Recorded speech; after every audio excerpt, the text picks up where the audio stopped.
बेटा अपना जो लास्ट लेक्चर हुआ था बेटा, आवाज तो सही आ रही है ना?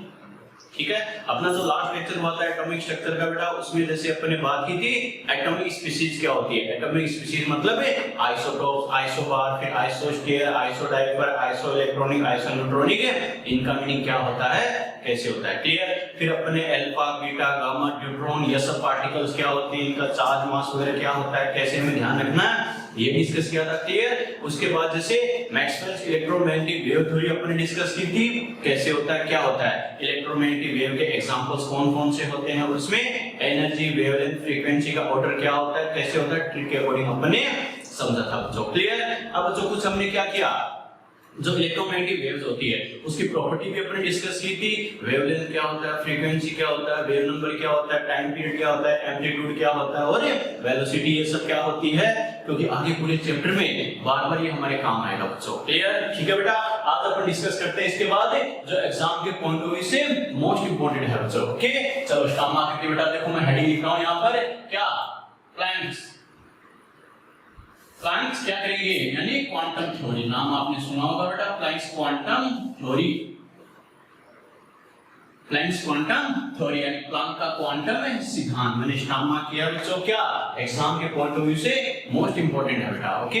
क्योंकि एग्जाम के पॉइंट ऑफ व्यू से अगर अपन बात करें तो क्वेश्चंस आने के चांसेस 3 पॉइंट ऐसे होते हैं जिसमें बहुत ज्यादा चांसेस होते हैं, कैसे, एक तो एक प्लैंक वाला कॉन्सेप्ट है ये, एक अपन बात करेंगे बच्चों जैसे Bohr model and hydrogen spectrum, एक लास्ट में पढ़ेंगे क्वांटम नंबर क्या होता है, कैसे करना है, वन बाय वन बात करेंगे। तो जैसे अपने क्या कहा था, प्लैंक्स क्वांटम थ्योरी क्या है बच्चों, देखो एक्चुअल में प्लैंक ये साइंटिस्ट थे, इन्होंने क्या किया, एक क्वांटम थ्योरी दी बच्चों। देखो प्लैंक का क्वांटम सिद्धांत क्या होता है, कैसे होता है, पहले ये मानते थे कि कोई भी सबस्टांस है, पदार्थ है, वो क्या करेगा, चाहे एनर्जी का एब्जॉर्प्शन करे या एमिशन करे, वो क्या करता है, कंटीन्यूअस फॉर्म में करता है। मैंने क्या कहा, पहले ये माना जाता था कि कोई भी पदार्थ है वो चाहे ऊर्जा का अवशोषण करे चाहे उत्सर्जन करे, वो क्या होता है, सतत रूप से करता है, ओके। आप कहोगे सर कैसे, यानी मान लो कोई भी, मान लो सबस्टांस अपन ले रहे हैं बच्चों, ये मैंने लिखा है सबस्टांस, कोई सा भी सबस्टांस हो, चाहे ये सबस्टांस लिखा है। अब ये क्या कर रहा है, यहाँ पर बच्चों देखो मैं एरो की डायरेक्शन बना रहा हूँ, एक डायरेक्शन है ये बना रहा हूँ बच्चों, क्लियर। एक डायरेक्शन ये है, एक डायरेक्शन है ये है, ये किसको रिप्रेजेंट कर रहा है, ये है बच्चों एनर्जी और रेडिएशन। एनर्जी और रेडिएशन अपन बोल सकते हैं यानी ऊर्जा या विकिरण, क्लियर। पहले क्या माना जाता था, पहले ये मानते कि कोई भी सबस्टांस होगा, देखो एरो की डायरेक्शन देखो, इसको बोलते हैं एब्जॉर्प्शन, अवशोषण, गेन करना, ग्रहण करना, क्लियर। ये क्या है बच्चों, यानी एनर्जी इससे दूर जा रही है, मतलब एनर्जी का क्या हो रहा है, एमिशन हो रहा है, उत्सर्जन हो रहा है बच्चों, लॉस हो रहा है, हानि हो रही है, क्लियर। तो चाहे एनर्जी लॉस हो चाहे गेन हो, पहले ये मानते थे क्या, कंटीन्यूअस फॉर्म में होता है, लेकिन प्लैंक ने क्या कहा कि एनर्जी का चाहे एमिशन हो चाहे एब्जॉर्प्शन हो, चाहे लॉस हो चाहे गेन हो, ये कंटीन्यूअस ना होकर क्या होता है, डिसकंटीन्यूअस फॉर्म में होता है। डिसकंटीन्यूअस फॉर्म में कैसे होता है, डिसकंटीन्यूअस फॉर्म में छोटे छोटे एनर्जी बंडल्स की फॉर्म में होता है, और ये जो छोटे छोटे एनर्जी बंडल्स होते हैं इन्हीं को इन्होंने क्या नाम दिया, इनको नाम दिया गया क्वांटम। समझ में आ गया, क्लियर। यानी ये जो छोटे छोटे एनर्जी बंडल होते हैं इनको इन्होंने क्या बोला था, क्वांटम बोला था बेटा, क्लियर। इसका सबसे बेस्ट एग्जांपल अपन कह सकते हैं, जैसे मान लो मैं सीक्वेंस में बोलूं, मैंने क्या कहा, मैं बोलूं बेटा अब हम पढ़ेंगे प्लैंक्स क्वांटम थ्योरी। तो देखो बच्चों एक्चुअल में क्या, मैंने पहले प्लैंक बोला है तो आप तक प्लैंक पहले पहुंच रहा, आप पहले प्लैंक सुन रहे हो, क्लियर। फिर मैंने कहा क्वांटम, तो आप उसके बाद क्वांटम सुन रहे हो, फिर मैंने बोला थ्योरी, तो उसके बाद आप थ्योरी सुन रहे हो। ऐसा है क्या कि तीनों आपको एक साथ सुनाई दे रहे हैं, या फिर थ्योरी पहले क्वांटम बाद में प्लैंक लास्ट में, नहीं, मैं सीक्वेंस में जो बोल रहा हूं बच्चों क्या उसी सीक्वेंस में आपको सुनाई दे रहा है, ऐसा भी नहीं। देखो एक्चुअल में क्या, क्योंकि मैंने जो प्लैंक बोला है, क्वांटम बोला है और थ्योरी बोली है, एक्चुअल में क्या इनके बीच में थोड़ा सा टाइम गैप होता है, टाइम गैप होता है। ऐसा भी नहीं आपको प्लैंक सुबह सुनेगा, क्वांटम दोपहर को सुनेगा, थ्योरी शाम को सुनेगा, इतना भी गैप नहीं होता, नैनो सेकंड का गैप होता है। तभी तो क्या मैंने बोला प्लैंक, तो आपको तक प्लैंक पहुंचा, फिर उसके बाद थोड़ी देर बाद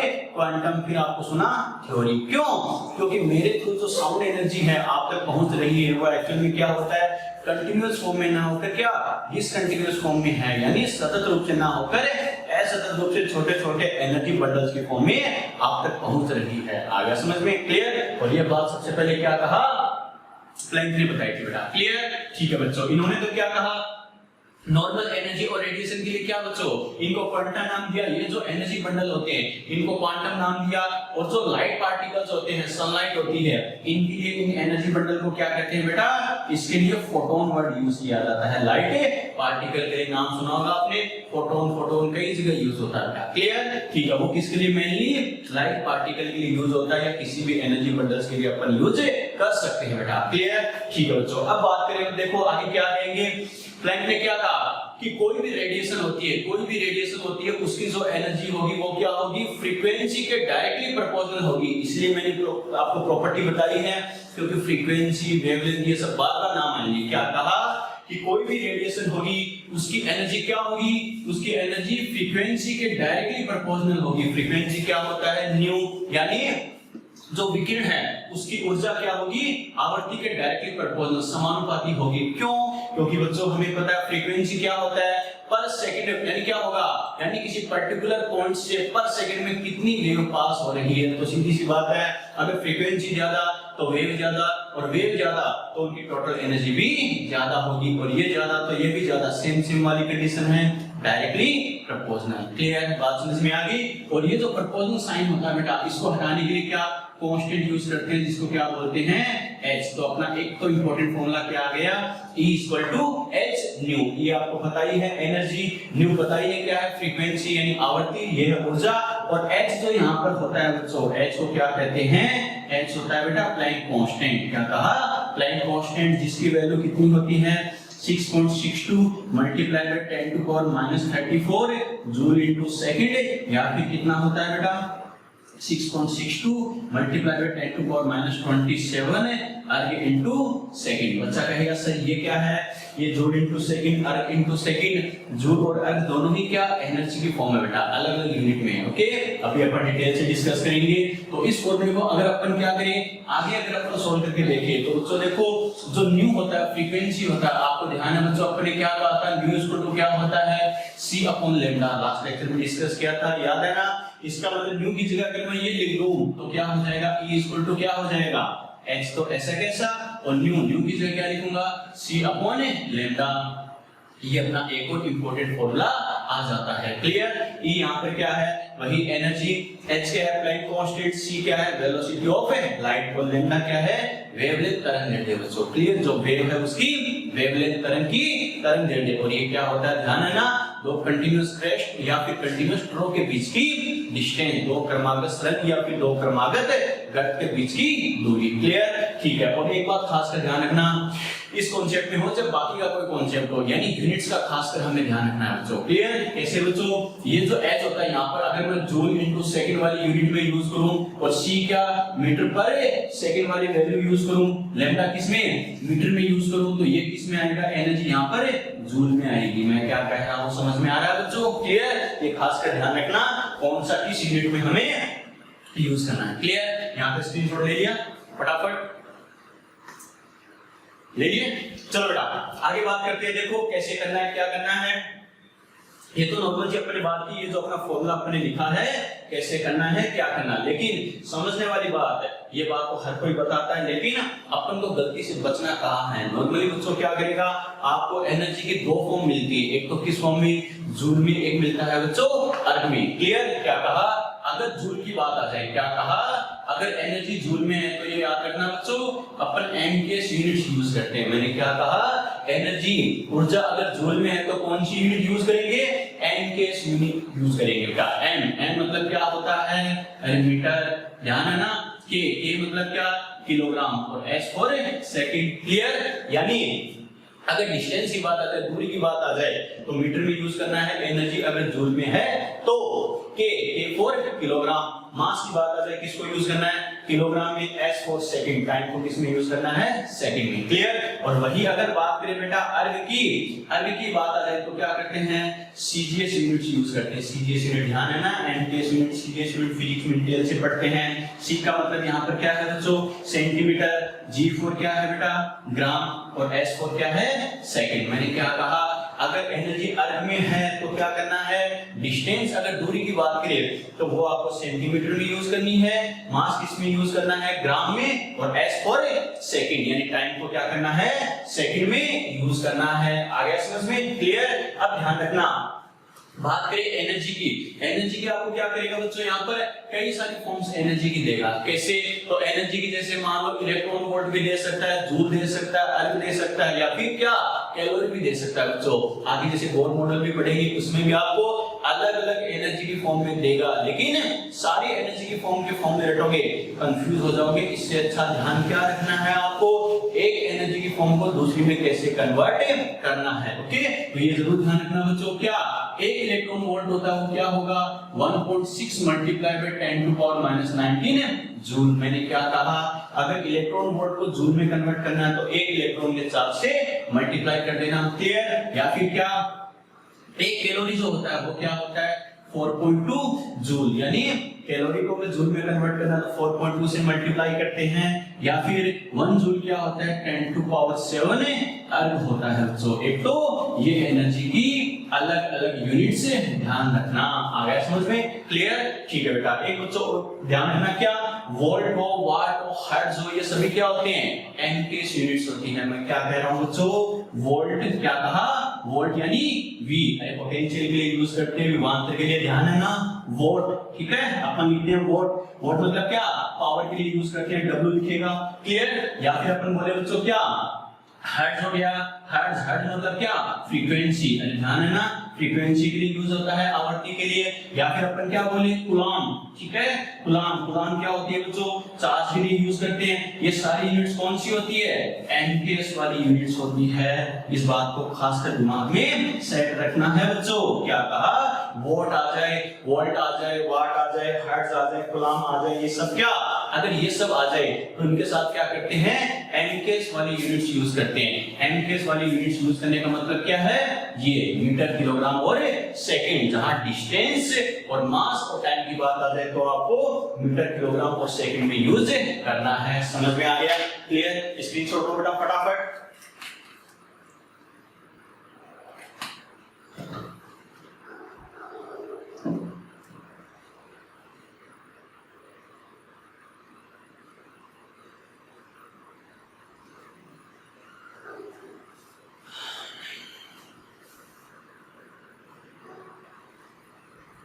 सर आवाज क्लियर नहीं आ रही है विकास, सभी को हो रहा है बेटा, सभी की तरफ ये ऐसा हो रहा है क्या? अरे कितने बच्चे जिनकी आवाज क्लियर नहीं आ रही है, बाकी बच्चों को आवाज क्लियर आ रही है क्या? यस और नो, अरे मैसेज तो करो। बाकी बच्चों को आवाज क्लियर आ रही है क्या? अरे सभी बच्चों के साथ प्रॉब्लम है तो यहाँ को सेटिंग में चेंज करें। आवाज क्लियर है क्या? आवाज क्लियर आ रही है बेटा? अगर सभी के साथ ऐसी प्रॉब्लम हो तो बेटा थोड़ा सेटिंग में चेंज करें। बाकी बच्चे, बाकी बच्चे,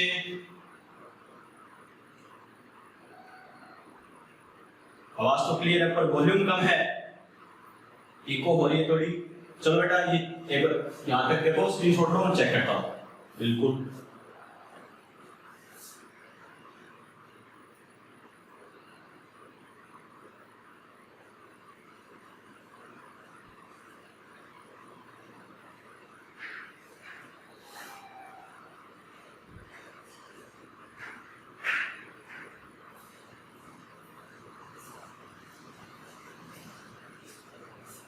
देखो, इको होता है, थोड़ा गूंज रहा है आवाज, कोई तरह आवाज तो सही यही होता है, सही है। अब चेक करो, अब चेक करो बेटा एक बार, अब सही आ रही है क्या? अब सही आ रही है, क्लियर। चलो चलो बेटा, यहाँ पे बात समझ में आ गई, क्लियर। चलो आगे बढ़ते हैं जिंदगी में। तो ये तो अपने बात की बच्चों, क्या जो एनर्जी का मेन कॉन्सेप्ट क्या होता है, और खास करके यूनिट्स वाला लफड़ा जरूर ध्यान रखना, क्योंकि बच्चा गलती करता है तो यहीं पर करेगा मैं ये बच्चों, क्लियर। चलो अब अपन बात करें तो ये तो अपने क्या कहा कि जो एनर्जी या रेडिएशन होती है बच्चों, एनर्जी या रेडिएशन होती है वो क्या होगी, E = H न्यू के बराबर होती है, यस और नो। ठीक है। अब मान लो नंबर ऑफ फोटॉन्स अगर बहुत ज्यादा हो तो हमें पता है टोटल एनर्जी क्या होगा। अरे जितनी एनर्जी जितने फोटॉन्स होंगे उनकी एनर्जी के डायरेक्टली प्रोपोर्शनल होगी या नहीं होगी? होगी बच्चों। अरे सीधी सी बात, अगर एक फोटोन है तो हमें पता है यहाँ पर 1 फोटोन के इक्वल, और टोटल नंबर ऑफ फोटोन अगर n है, जैसे 10 हो तो 10 से मल्टीप्लाई करते नहीं करते? करते हैं बच्चों। तो यहाँ पर n क्या है? Total number of photon. बात समझ में आ गई? कितने फोटोन यहाँ पर यूज कर रहा, 1 है तो 1, 10 है तो 10 है। Clear?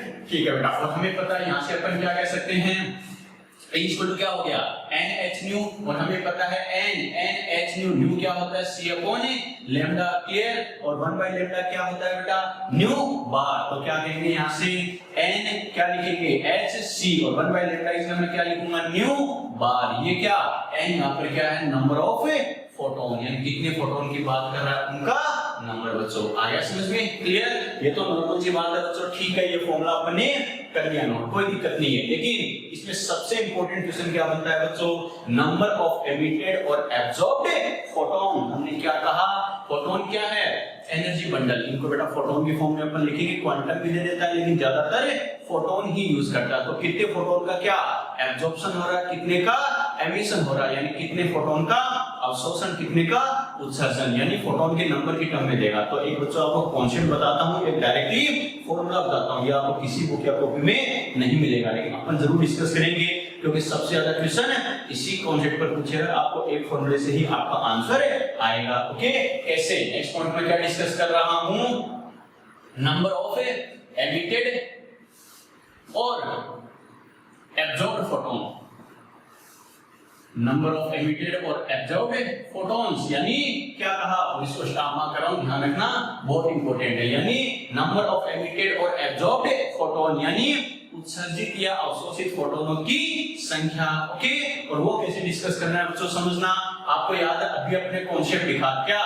E equal to H nu. Clear? ये तो क्या 1 फोटोन की बात करें तो नंबर ऑफ फोटोन अगर n हो तो मल्टीप्लाई बाय n। क्लियर? ठीक है, इसको अपन क्या लिख सकते हैं बच्चों? E equal to H nu की जगह क्या लिखेंगे? C upon lambda. क्लियर? तो यहां से मैं क्या लिखूंगा? n इक्वल टू क्या करेगा? E लैम्डा अपॉन क्या लिखेंगे? अरे H और C को अपॉन में लेके आ सकते हैं, नहीं आ सकते? आ सकते हैं बच्चों। तो ये क्या हो जाएगा? n क्या हो जाएगा? E lambda upon H into C। Clear? अब बच्चा क्या करता है? इन सभी की वैल्यू पुट करता है, एनर्जी की वैल्यू पुट करेगा, लैम्डा की वैल्यू पुट करेगा, H की वैल्यू पुट करेगा और C की वैल्यू पुट करेगा, और उसके अकॉर्डिंग फिर पूरी कैलकुलेशन करेगा। लेकिन टाइम पास की जरूरत नहीं है। क्या? जिसकी वैल्यू वेरिएबल है, अलग-अलग क्वेश्चंस में अलग-अलग दे सकता है, परिवर्तनशील है, वो तो अपन क्वेश्चन के अकॉर्डिंग अप्लाई कर लेंगे। तो जिसकी वैल्यू फिक्स होती है उसकी वैल्यू पुट करके ये बताओ बच्चों, एक बार में वैल्यू पुट कर सकते नहीं कर सकते, ताकि बार-बार हमें पूरी कैलकुलेशन नहीं करनी पड़े। कैसे? एनर्जी वेरिएबल है, परिवर्तनशील है, अलग-अलग क्वेश्चंस में अलग-अलग दे सकता है। लैम्डा वेवलेंथ, अलग-अलग टाइप की वेव के लिए अलग-अलग होता नहीं होता? होता है। H क्या है? प्लैंक कांस्टेंट है बेटा, फिक्स वैल्यू है। C क्या है? वेलोसिटी ऑफ लाइट, प्रकाश का वेग है बच्चों, ये भी फिक्स है। इसका मतलब मैं क्या कह सकता हूं? E और लैम्डा तो वेरिएबल है, परिवर्तनशील है, लेकिन H और C फिक्स है या नहीं है? अगर ये फिक्स है तो बच्चों इसके अकॉर्डिंग क्या करेंगे? जो फिक्स है उसकी वैल्यू एक बार में पुट कर सकते हैं, नहीं कर सकते? कर सकते हैं बेटा। तो कैसे? H कितना होता है बच्चों? 6.62 multiply by 10 to power minus 34, और C कितना होता है? 3 multiply by 10 to power 8। Yes और नो? अरे बात समझ में आ गई क्या? इसे अगर अपन सोल्व करें तो क्या लिखेंगे? 1 by HC इक्वल टू, देखो बेटा 1 by ये 1 अपॉन में है बच्चों सारा, 1 by में। क्लियर? 6 को अगर मैं 3 से करूं तो 18.6 है बेटा, इसको करें तो 1.8, इससे भी थोड़ा ज्यादा है तो समथिंग 2, 18 और 2 कितना? 20, यानी इसको मल्टीप्लाई करेंगे तो कितना आ जाएगा? 20। तो 1 by 20 multiply by 10 to power minus 34 plus 8, यानी कितना बच गया बच्चों? 10 टू पावर माइनस 26। यस और नो? क्लियर? ठीक है बेटा, अगर 10 टू पावर 26 को ऊपर लेके जाए तो प्लस का होगा या नहीं होगा? प्लस का 26 by 20। क्लियर? इसको मैं क्या लिख सकता हूं बच्चों? 100 multiply by 10 to power 24 upon 20। अरे समझ में आ रहा है कैसे कर रहे हैं? 10 टू पावर 26 था, इसमें 2 पावर को मैंने अलग लिख दिया, 24 बच गया। क्लियर? 100 और 20 कितना हो गया बच्चों? 5। तो क्या लिखेंगे? 1 by HC इक्वल टू क्या हो गया? 5 मल्टीप्लाई बाय 10 टू पावर 24। अरे ये कैसे आया? समझ में आ गया? क्लियर? यानी H और सी की वैल्यू बार बार पुट करने की बजाय हम 1/hc की जगह ये वैल्यू यूज कर सकते हैं। क्लियर? यहाँ से क्या कर सकते हैं, देखो अब अपना फॉर्मूला क्या है, n इक्वल टू देखो बेटा क्या 1/hc की जगह मैं क्या लिखूंगा 5 multiply by 10 to power 24 multiply आगे क्या बच गया e इनटू लैम्डा, तो क्या लिखेंगे e लैम्डा। समझ में आ गया? एक तो अपने पास इंपॉर्टेंट फॉर्मूला ये आ गया। क्या अब देखो बेटा इसमें बार बार वैल्यू पुट करके टाइम पास करने की जरूरत नहीं है। आपको जो एनर्जी और वेवलेंथ दे रखी है सीधी उसकी वैल्यू पुट करो और सोल्व करो। ये किसमें आएगा बेटा जूल में, और ये किसमें मीटर में, ये ध्यान रखना। क्लियर? क्योंकि हमें पता है ये जो हमारे पास वैल्यू आई है कब आई है, जब हमने h और c की जूल वाली वैल्यू पुट की है। याद है ना, जूल और एमकेएस वाली वैल्यू पुट की है। क्लियर? तो एक फॉर्मूला ये आ गया। अब अपन क्या करेंगे, एक आपको क्या देगा पावर के टर्म में देगा फॉर्मूला बच्चों। क्लियर? इसके टर्म में पावर के टर्म में देगा, तो देखो इसको कैसे मॉडिफाइड करना है। पावर क्या होता है बेटा, p इक्वल टू क्या होता है w/t। अरे ध्यान है क्या करते हैं बेटा, p इक्वल टू यानी p क्या है पावर, W क्या है वर्क, और T क्या है टाइम, यानी पर सेकंड टाइम में या पर यूनिट टाइम में जो किया गया वर्क होता है वही तो क्या होता है बेटा पावर होता है। T अगर 1 हो जाए, T अगर 1 सेकंड है तो W क्या होगा P के इक्वल। अपन क्या कहते हैं, अरे सिंपल सी बात है बेटा, नॉर्मली अपन कहते हैं मान लो एक तो हेल्दी पर्सन है बेटा एकदम ठीक है, एक क्या बीमार है। तो हमें पता है अगर इक्वल टाइम में अगर अपन बात करें, इक्वल टाइम में बात करें तो हमें पता है उससे ज्यादा काम कौन करेगा, जिसकी हेल्थ ठीक होगी। यस और नो? तो क्या करेंगे अपन, क्या बोलेंगे उसकी पावर ज्यादा है। क्लियर? या तो बीमार है हमें पता वो धीरे धीरे काम करेगा, तो पर यूनिट टाइम में उसके थ्रू किया गया काम कम होगा या नहीं होगा।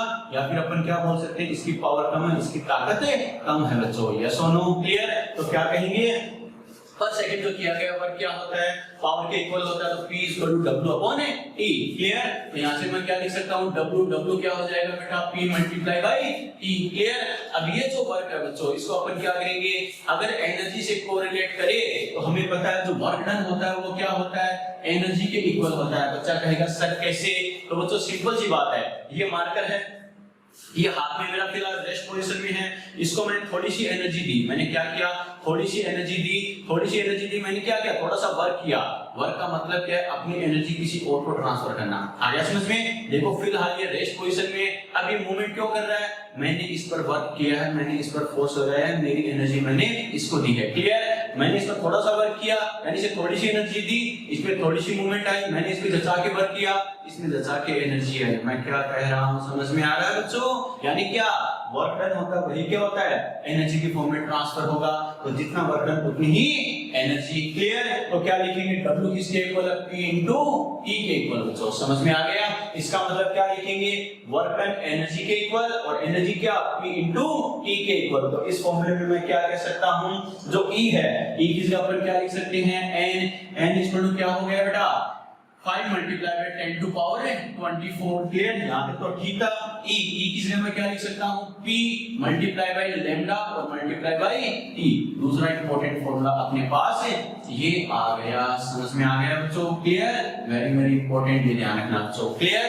ठीक है, यहाँ पे P आपको पता है बेटा क्या है पावर है मतलब वोल्ट में, ये क्या है लैम्डा वेवलेंथ है मतलब मीटर में, और T ध्यान रखना बच्चों किसमें सेकंड में बेटा। आ गया समझ में? अगर आपको टाइम यहाँ जानबूझ के गलती करवाने के लिए क्या टाइम आपको सेकंड बना देके मिनट और आवर यानी मिनट में और घंटों में देगा, लेकिन आपको क्या करना है सेकंड में यूज करना है। क्लियर? अगर नहीं दे रखा है टाइम तो क्या करना 1 सेकंड मान के अप्लाई करना है। समझ में आ गया? क्लियर? यस और नो? यहाँ तक बात ठीक है बेटा?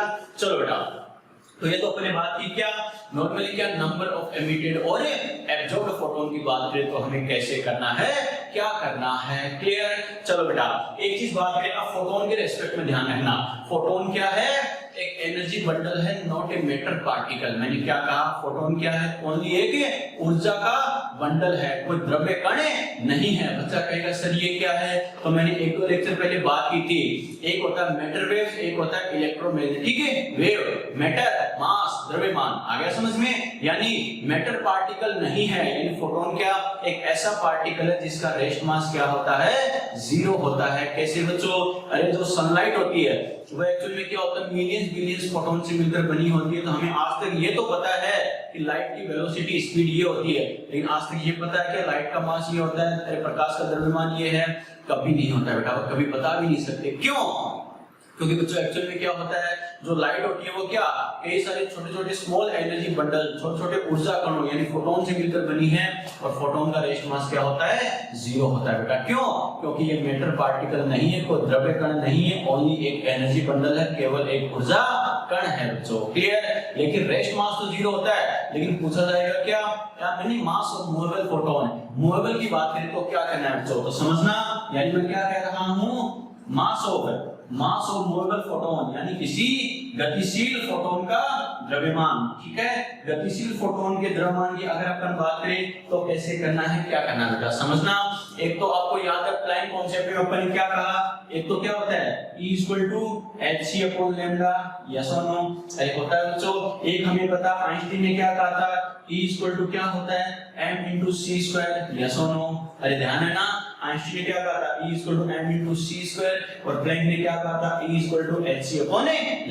क्लियर?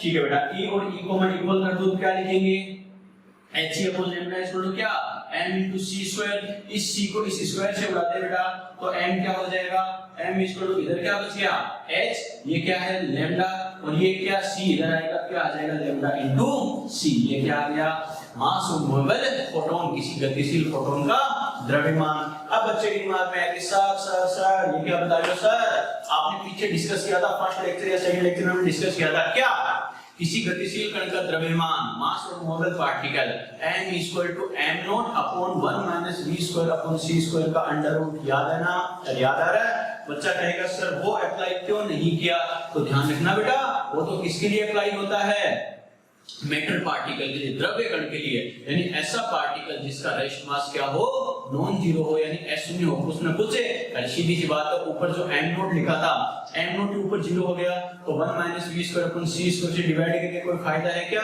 नहीं बच्चों। तो वो कॉन्सेप्ट अप्लाई होता है किसके लिए, मैटर पार्टिकल के लिए होता है। लेकिन फोटोन एक मैटर पार्टिकल है क्या, द्रव्य कण है क्या, नहीं। मैटर पार्टिकल क्या, इसका कुछ न कुछ मास हो, द्रव्यमान हो, लेकिन फोटोन का विराम द्रव्यमान क्या होता है, रेस्ट मास है 0 होता है। तो उसके डायरेक्टली ना करके इससे करेंगे फोटोन के लिए। आ गया समझ में, क्लियर?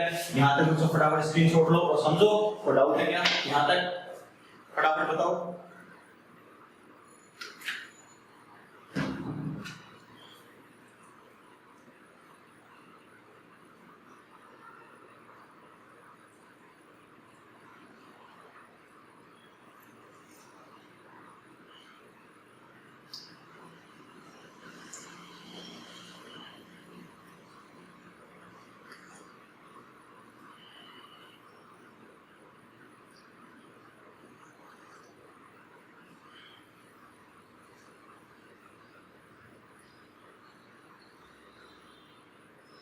आज कौन से लैम्डा की बात कर रहा है बेटा, कौन से लैम्डा की बात कर रहे हो, अर्षित? अर्षित कौन सा लैम्डा, कौन से लैम्डा की बात कर रहे हो बेटा, बता देना। इस वाले की बात कर रहे हो क्या, यस और नो? कौन से लैम्डा की बात कर रहे हो, इस वाले की, लास्ट रो वाला, ये वाला फोटोन वाला क्या, यस और नो? यस, ठीक है बेटा। बच्चों देखो इसकी बात करते हैं, अपन ने क्या कहा, नॉर्मली फोटोन की बात करें, यहां पे तो बात ठीक है ना, ठीक है। चलो बेटा, ये मैंने क्या लिखा, मास ऑफ मूवेबल फोटोन यानी किसी गतिशील फोटोन का द्रव्यमान। ओके, फोटोन का रेस्ट मास तो क्या होता है, 0 होता है बेटा। क्लियर? तो अपन क्या करेंगे बच्चों, देखो यहां से कैसे किया, नॉर्मली क्या प्लैंक ने क्या बताया था, E = क्या होता है hc/λ, याद है ना।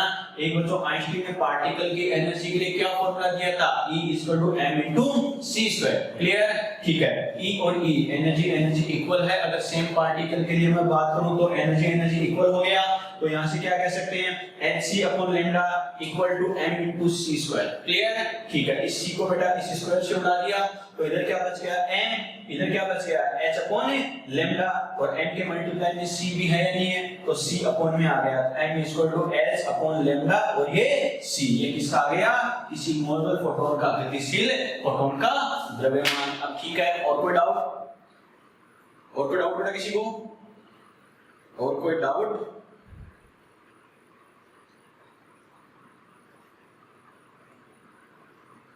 और कोई डाउट? ठीक है, यहां तक बात? अरे यहां तक की रामायण समझ में आई बेटा? क्लियर? चलो ठीक है, वेरी गुड। ठीक है बेटा, चलो आगे बात करते हैं। ये तो स्क्रीनशॉट ले लिया ना, चलो आगे बढ़ते हैं बेटा जिंदगी में। देखो प्लानिंग थ्योरी में क्या एक कॉन्सेप्ट और पूछता बेटा, क्या एडिटिव और नॉन एडिटिव टर्म का क्या कहा? एक होता है एडिटिव, एक होता है नॉन एडिटिव टर्म। थर्मोडायनेमिक्स की क्लास में बेटा हमारे सामने आया भी है ये वर्ड एडिटिव और नॉन एडिटिव टर्म। इलेक्ट्रोकेमिस्ट्री में भी मैंने बोला है बच्चों, देखो क्या होता है कैसे होता है समझना। क्या कहा? एक होता है एडिटिव, एक होता है नॉन एडिटिव। एडिटिव क्या? योगात्मक, जिसको डायरेक्टली ऐड कर सके। क्लियर? नॉन एडिटिव अयोगात्मक, मतलब जिसको डायरेक्टली ऐड ना कर सको। बच्चा कहेगा सर कैसे करेंगे? इनडायरेक्टली करेंगे। इनडायरेक्टली मतलब क्या? इसको पूरे फॉर्मूले के अकॉर्डिंग कन्वर्ट करके या मॉडिफाइड करके अपन क्या करते हैं? ऐड करते हैं। क्लियर? देखो बेटा नॉर्मली क्या, नॉर्मली दो के लिए बताते हैं, एक तो क्या एनर्जी के लिए, एक लैम्डा के लिए।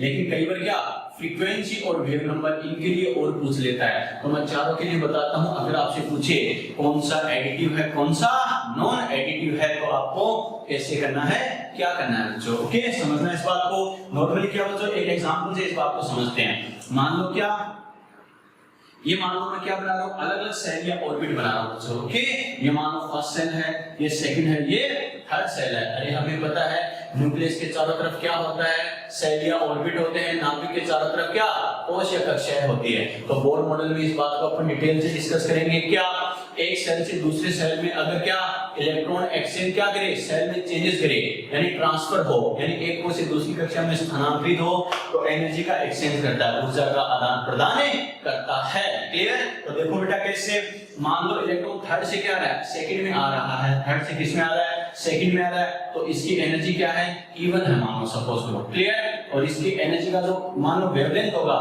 तो क्या होगा बेटा? अरे एनर्जी का जो एक्सचेंज होता है वेव की फॉर्म में होगा, तरंगों के रूप में होता है। और जो वेव अपने मैक्सवेल थ्योरी में मैंने क्या कहा था, एक सबस्थान से दूसरे सबस्थान तक जो एनर्जी का ट्रांसफर होता है वो क्या होता है? वेव की फॉर्म में होता है, तरंगों के रूप में होता है। क्लियर? अगर कोई वेव है तो उसकी वेवलेंथ यानी तरंग होगी नहीं होगी? होगी बच्चों। क्लियर? तो थर्ड से सेकंड में जाए तो सपोज लो एनर्जी को मैं E1 बोल रहा हूं, तो इसकी वेवलेंथ है λ1। क्लियर? ठीक है। अगर बाय द सेकंड से फर्स्ट में आए तो इसको मैं बोल रहा हूं एनर्जी E2 और इसकी वेवलेंथ क्या λ2। क्लियर? अब डायरेक्टली अगर क्या थर्ड से फर्स्ट में आए, डायरेक्टली थर्ड से अगर फर्स्ट में आ जाए तो इसकी एनर्जी को मैं बोल रहा हूं E3। तो क्या करेंगे एनर्जी E3 और इसका λ कितना, वेवलेंथ कितनी λ3। क्लियर? ठीक है। अब बच्चों देखो बच्चे से कंफ्यूज करने के लिए पूछता क्या है, बच्चे से क्या पूछेगा λ3 इक्वल टू λ1 प्लस λ2, यानी क्या कहा बच्चे से ये पूछेगा। लेकिन ध्यान रखना ये डायरेक्टली इक्वल तो नहीं होगा, ये गलत है, ये सही है। यानी कहने का मतलब क्या, यहाँ से यहाँ तक वेवलेंथ कितनी है λ1, यहाँ से यहाँ तक कितनी है λ2। तो डायरेक्टली यहाँ से अगर यहाँ तक आए तो λ3 की बात करें तो पूछेगा λ1 प्लस λ2 को हम ऐड कर सकते हैं क्या? डायरेक्टली ऐड कर सकते हैं क्या? डायरेक्टली ऐड नहीं कर सकते। तो बच्चा कहेगा सर फिर कैसे करेंगे? तो कैसे करना है? एनर्जी के टर्म में करना है, ऊर्जा के पदों में करना है। कैसे? एनर्जी हमें पता है एडिटिव टर्म होती है, यहाँ से यहाँ तक की एनर्जी, फिर यहाँ से यहाँ तक की एनर्जी। तो क्या करूंगा बच्चों, यहाँ से यहाँ तक की एनर्जी, यहाँ से यहाँ तक की एनर्जी।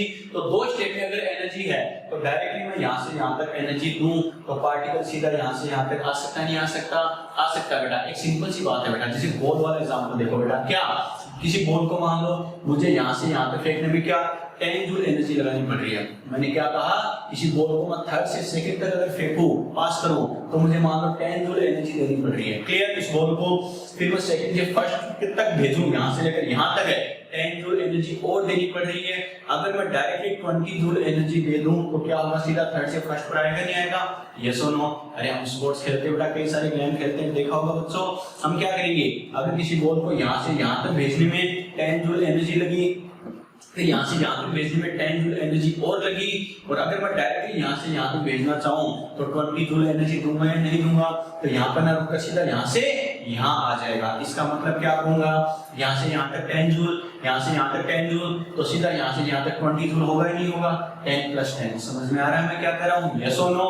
तो एनर्जी ध्यान रखना, एनर्जी को आप डायरेक्टली ऐड कर सकते हो लेकिन वेवलेंथ को डायरेक्टली ऐड नहीं करना है बच्चों, ठीक है। तो कैसे लिखेंगे, यानी डायरेक्टली यहाँ से यहाँ तक आ रहा है तो इसकी एनर्जी कितनी है E3, तो क्या लिखेंगे E3 देखो यहाँ से यहाँ, तो देखो यहाँ से यहाँ तक एनर्जी कितनी है E1, तो ये E1 प्लस फिर यहाँ से यहाँ तक कितनी है बच्चों E2, तो E1 प्लस E2 एनर्जी को आप डायरेक्टली ऐड कर सकते हो। आ गया समझ में। अब देखो वेवलेंथ की टर्म में कैसे लेके आना है, हमें पता है बच्चों एनर्जी क्या होती है hc/λ, यस और नो।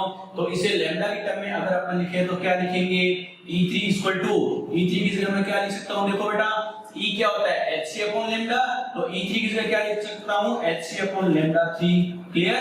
ये किसकी जगह लिखा है E3 की जगह, E1 की जगह क्या लिख सकता हूँ hc/λ1 और E2 की जगह क्या लिख सकता हूँ बच्चों hc/λ2, ठीक है।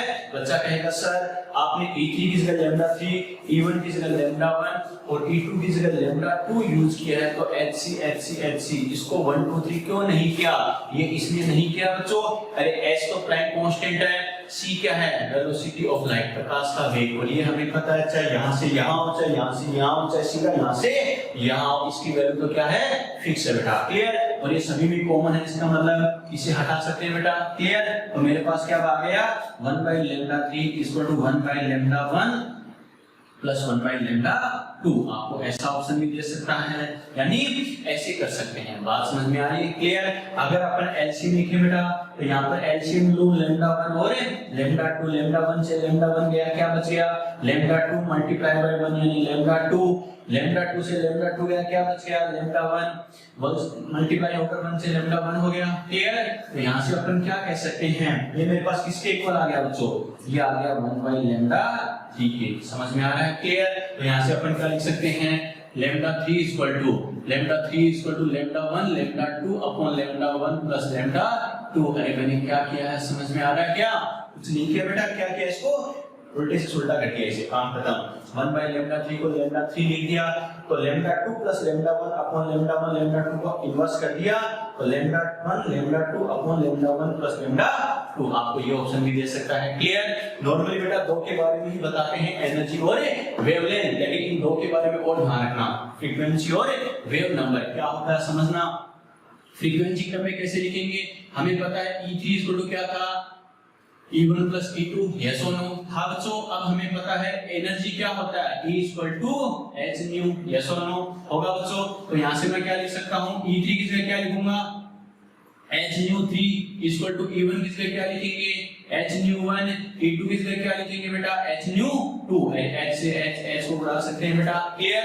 फिर बात वही आ गई h1 h2 h3 क्यों नहीं लिखा, क्योंकि हमें पता है h क्या है प्लैंक कांस्टेंट है, तो फिक्स है इसकी वैल्यू, क्लियर। तो यहाँ से क्या लिखूंगा ν3 क्या हो गया ν1 प्लस क्या हो गया ν2, यानी फ्रीक्वेंसी को आप डायरेक्टली ऐड कर सकते हो। बात समझ में आ गई, क्लियर, ठीक है। अब बात करते हैं वेव नंबर पर आते हैं। वेव नंबर की बात करें तो हमें पता है अपने क्या लिखा है 1/λ3 = 1/λ1 + 1/λ2, ये लिखा है बच्चों। तो इसके अकॉर्डिंग अगर हम बात करें तो देखो कैसे करेंगे, अपन क्या कर सकते हैं बच्चों, 1/λ जो होता है 1/λ हमें पता है किसके इक्वल है बेटा न्यू बार के इक्वल, लास्ट लेक्चर में डिस्कस किया था, याद है ना। तो 1/λ3 की जगह मैं क्या लिखूंगा ν/3 = 1/λ1 की जगह ν/1 और इसकी जगह ν/2, ये हमारे पास क्या आ जाएगा, यानी वेव नंबर तक संख्या की वैल्यू आ जाएगी, क्लियर। इसका मतलब क्या, टोटल 4 वैल्यूज में अगर हम बात करें तो कौन सा एडिटिव होगा कौन सा नॉन एडिटिव होगा। एडिटिव मतलब मैंने क्या कहा, इसको डायरेक्टली आप एडिटर्स को सीधा योग कर सको बेटा। इससे कौन सा है, देखो एक तो कौन सा आ रहा है एनर्जी, अरे E3 को सीधा E1 + E2 आ रहा है नहीं आ रहा, आ रहा है। फ्रीक्वेंसी की बात करें सीधा ν3 = ν1 + ν2 आ रहा है नहीं आ रहा, आ रहा है। वेव नंबर देखो बच्चों ν/1 + ν/2 = ν/3 आ रहा है नहीं आ रहा, आ रहा है। मतलब ये तीन तो क्या है बच्चों एडिटिव है, एडिटिव है मतलब इनको आप डायरेक्टली ऐड कर सकते हो, क्लियर। लेकिन लैम्डा जो है लेम्डा कैसा है बेटा, नॉन एडिटिव। नॉन एडिटिव मतलब अयोगात्मक है, इसको आप डायरेक्टली ऐड नहीं कर सकते। क्यों नहीं कर सकते, समझ में आ गया, क्लियर, ठीक है बेटा। ऐसे होगा डायरेक्टली दिमाग में सेट रखना हो क्या, अपनी जो डायरेक्टली प्रोपोर्शनल और इनवर्स वाली ट्रिक है वो भी अप्लाई कर सकते हो। कैसे, एक एनर्जी का ध्यान रखना, मैंने क्या कहा, डायरेक्टली प्रोपोर्शनल का मतलब क्या होता है, x proportional to y, directly proportional. और डायरेक्टली प्रोपोर्शनल का कांसेप्ट क्या होता है, सेम सेम, क्या, x जैसा y भी वैसा है, x increase y increase, x decrease y decrease. Inverse हमेशा उल्टा बेटा, क्या, x proportional to 1 by y, यानी इनवर्स हो गया, x increase y decrease, y increase x decrease. तो एक चीज याद रखनी है, क्या, एनर्जी को आप डायरेक्टली ऐड कर सकते हो, मतलब एनर्जी क्या है, एडिटिव है बेटा, ठीक है। अब बात करते हैं किस पर, वेवलेंथ। वेवलेंथ की मैं बात करूं बच्चों, वेवलेंथ हमें पता है E इक्वल टू क्या होता है, hc/λ। अरे एनर्जी और वेवलेंथ इनवर्स है या नहीं है, अपोजिट है बच्चों। एनर्जी और वेवलेंथ क्या है, इनवर्स है, तो ये एडिटिव, तो ये इसका उल्टा करता हूं, मैंने क्या कहा, इनवर्स मतलब उल्टा, अपोजिट है, ये एडिटिव, तो ये क्या होगी, नॉन एडिटिव। काम खत्म, क्लियर, ठीक है बेटा। फिर बात करें फ्रीक्वेंसी। फ्रीक्वेंसी पर आते हैं, तो हमें पता है एनर्जी क्या होता है, h into न्यू। एनर्जी और फ्रीक्वेंसी डायरेक्टली प्रोपोर्शनल है या नहीं है, डायरेक्टली प्रोपोर्शनल, सेम सेम, ये एडिटिव तो ये एडिटिव, काम खत्म, क्लियर, ठीक है बेटा। अब आते हैं वेव नंबर पर। वेव नंबर क्या होता है, 1 by लैम्डा। वेव नंबर ये बताओ, वेवलेंथ, वेवलेंथ का इनवर्स है या नहीं है, वेवलेंथ अगर लैम्डा अगर नॉन एडिटिव है तो ये उसका उल्टा कर दो इनवर्स, तो एडिटिव होगा। समझ में आ गया, क्लियर। यहां तो कोई डाउट है क्या बेटा, यस और नो, फटाफट बताओ और स्क्रीनशॉट लो इसका, यहां तो कोई डाउट हो तो।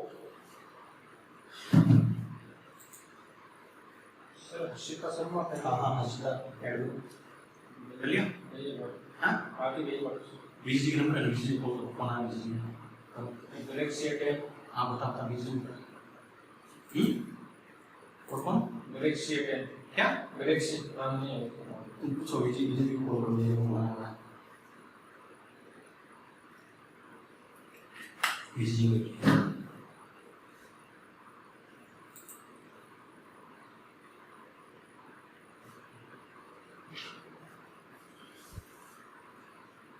चलो बेटा बात समझ में आ गई, ले लिया स्क्रीनशॉट।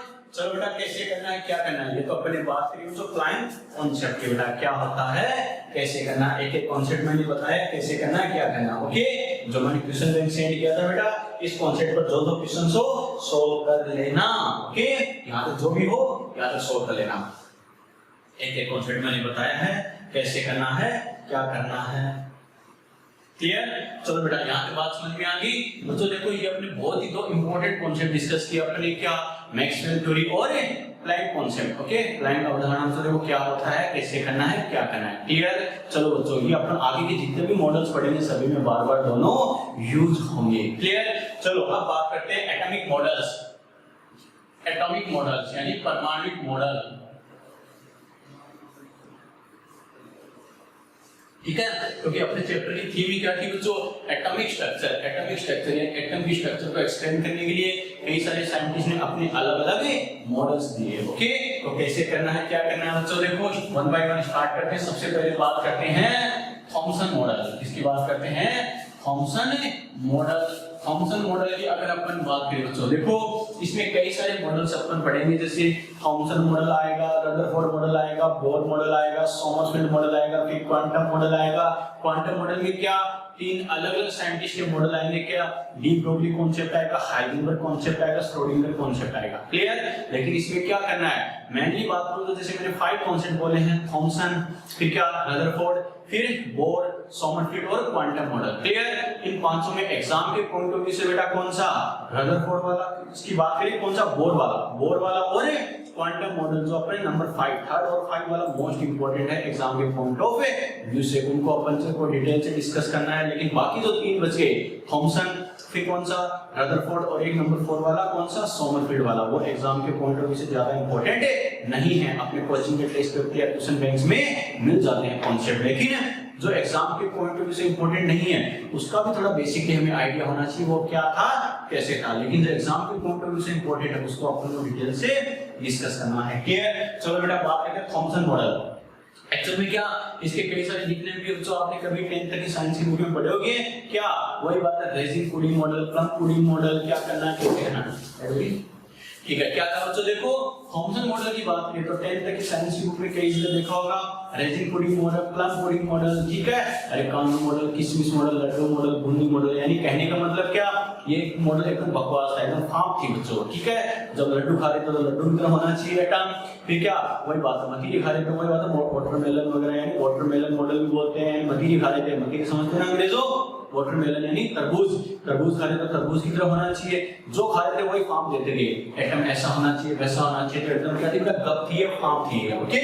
फिर भी देखो क्या था, कैसे था, इन्होंने क्या कहा, एटम क्या होता है, इन्होंने कहा एटम क्या होता है, एक स्फेरिकल पार्टिकल है, क्लियर, एक स्फेरिकल पार्टिकल है जो क्या होता है, इसमें पॉजिटिव चार्ज क्या होगा, सिमेट्रिकली डिफ्यूज होगा, यानी पॉजिटिव चार्ज पूरे में बिखरा हुआ होगा, और इसमें इलेक्ट्रॉन क्या होते हैं, बीच बीच में प्रेजेंट होते हैं, क्या कहा इसने, क्या कहा एटम तो क्या होता है, ये एटम है, एक सॉलिड स्फीयर की फॉर्म में होगा, और ये इसका बीच बीच में जो बिखरा हुआ है ये इसका पॉजिटिव चार्ज है बच्चों, क्लियर, धनावेश है, प्रोटॉन है, और ये बीच बीच में क्या होते हैं, इलेक्ट्रॉन प्रेजेंट है, काम खत्म। जैसे इसको समझने वाला क्या, जो वाटरमेलन है बेटा, तरबूज है बेटा, वो इसका सबसे बेस्ट एग्जांपल है, कैसे, जैसे मान लो पूरा मतीरा हो तो क्या हो गया, एटम हो गया, और उसका जो रेड पार्ट है बेटा, जो लाल पार्ट होता है, रेड पार्ट होता है अंदर का, वो क्या हो गया, पॉजिटिव चार्ज को रिप्रेजेंट कर रहा है, और बीच बीच में जो सीड होते हैं जिसको भी आप नहीं छोड़ते हैं वो भी खा जाते हो, सीड होते हैं, बीज होते हैं, वो क्या इलेक्ट्रॉन की तरफ प्रेजेंट होते हैं, क्लियर। इन्होंने क्या कहा, एटम है ऐसा ही होता है जिसमें पॉजिटिव चार्ज तो पूरे में बिखरा हुआ होगा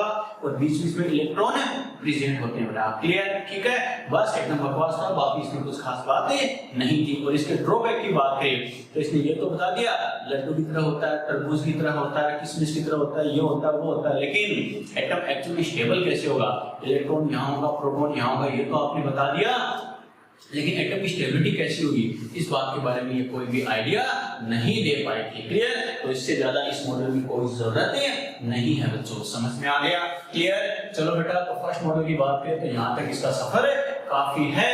अब बात करें बच्चों क्या जो सेकंड इंपॉर्टेंट मॉडल था अपना, कौन सा, रदरफोर्ड मॉडल, क्या कहा, रदरफोर्ड मॉडल।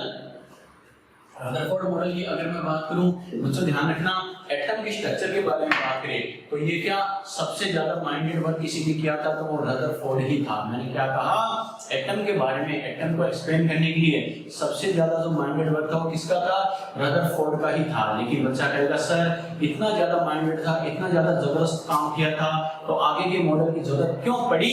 आगे के मॉडल की जरूरत इसलिए पड़ी बेटा, एक्चुअली में कुछ न कुछ कमी सब में होती है, आप में, मुझ में, शाहरुख खान में भी है, क्या इसमें कुछ न कुछ कमी थी और उन कमियों को आगे दूर किया गया आगे के साइंटिस्ट के लिए, क्लियर। उन्होंने इस बात को और एक्सप्लेन किया, लेकिन ध्यान रखना आगे के जितने भी साइंटिस्ट होते हैं उन्होंने क्या किया, इसी कॉन्सेप्ट को यूज करते हुए एक्सप्लेन किया, समझ में आ रहा है, क्लियर। तो सबसे जबरदस्त मॉडल था और माइंडेड वर्क था वो रदरफोर्ड का ही था। इस मॉडल से बाकी के साइंटिस्ट को आगे थीम मिल गई कि एक्चुअल में होता क्या है, कैसे होता है, क्लियर। इस मॉडल की बात करें तो बच्चों क्या इसे सोलर सिस्टम या प्लैनेटरी मॉडल भी कहते हैं, यानी क्या सोलर निकाय या ग्रहीय मॉडल भी कहते हैं। क्यों कहते हैं बच्चों, बात करेंगे। इन्होंने क्या कहा, यानी जो फंडामेंटल पार्टिकल्स होते हैं, थॉमसन वाला एकदम फाप था बेटा, कॉर्बोनिक पॉजिटिव बिखरा हुआ होगा, इलेक्ट्रॉन बीच में होगा, ऐसे होगा वैसे होगा, लेकिन जो फंडामेंटल पार्टिकल्स होते हैं यानी परमाणु के मौलिक कण होते हैं, इलेक्ट्रॉन, प्रोटॉन, न्यूट्रॉन, उनकी जो पोजीशन के बारे में सबसे पहले जो सेटिस्फैक्टरी एक्सप्लेनेशन की थी वो रदरफोर्ड ने की थी। यानी क्या कहेंगे, परमाणु के मौलिक कणों की स्थिति के बारे में सबसे पहले संतोषप्रद व्याख्या, संतोषप्रद मतलब हम सेटिस्फाई हो सके, हम ट्रस्ट कर सके। बाकी के तो आपको पता ही बेटा बिल्कुल फाप था इससे पहले वाला। तो उनकी फंडामेंटल पार्टिकल की पोजीशन के बारे में सबसे पहले जिसने ट्रस्टेड काम किया था बेटा, विश्वसनीय काम किया था, वो क्या था, रदरफोर्ड ही था बच्चों, क्लियर, बात समझ में आ गई। रदरफोर्ड ने क्या किया, जो एटम स्ट्रक्चर को किससे एक्सप्लेन किया बेटा, अल्फा स्कैटरिंग एक्सपेरिमेंट। कौन सा था बेटा, अल्फा स्कैटरिंग एक्सपेरिमेंट, या फिर क्या कहते हैं बेटा इसे, गोल्ड फॉइल एक्सपेरिमेंट भी कहते हैं बेटा। क्या कहा, गोल्ड फॉइल एक्सपेरिमेंट, ये पीछे भी नाम आया था एटम के फर्स्ट लेक्चर में, ध्यान है ना। अल्फा स्कैटरिंग एक्सपेरिमेंट या गोल्ड फॉइल एक्सपेरिमेंट की हेल्प से इन्होंने एटम की स्ट्रक्चर को एक्सप्लेन किया था, ओके। अब बच्चा क्वेश्चन ये क्या था ये एक्सपेरिमेंट, तो समझते हैं बच्चों क्या होता है, कैसे होता है, थोड़ा सा डायग्राम के बेसिस पे इनको समझते हैं इन्होंने क्या कहा, कैसे किया।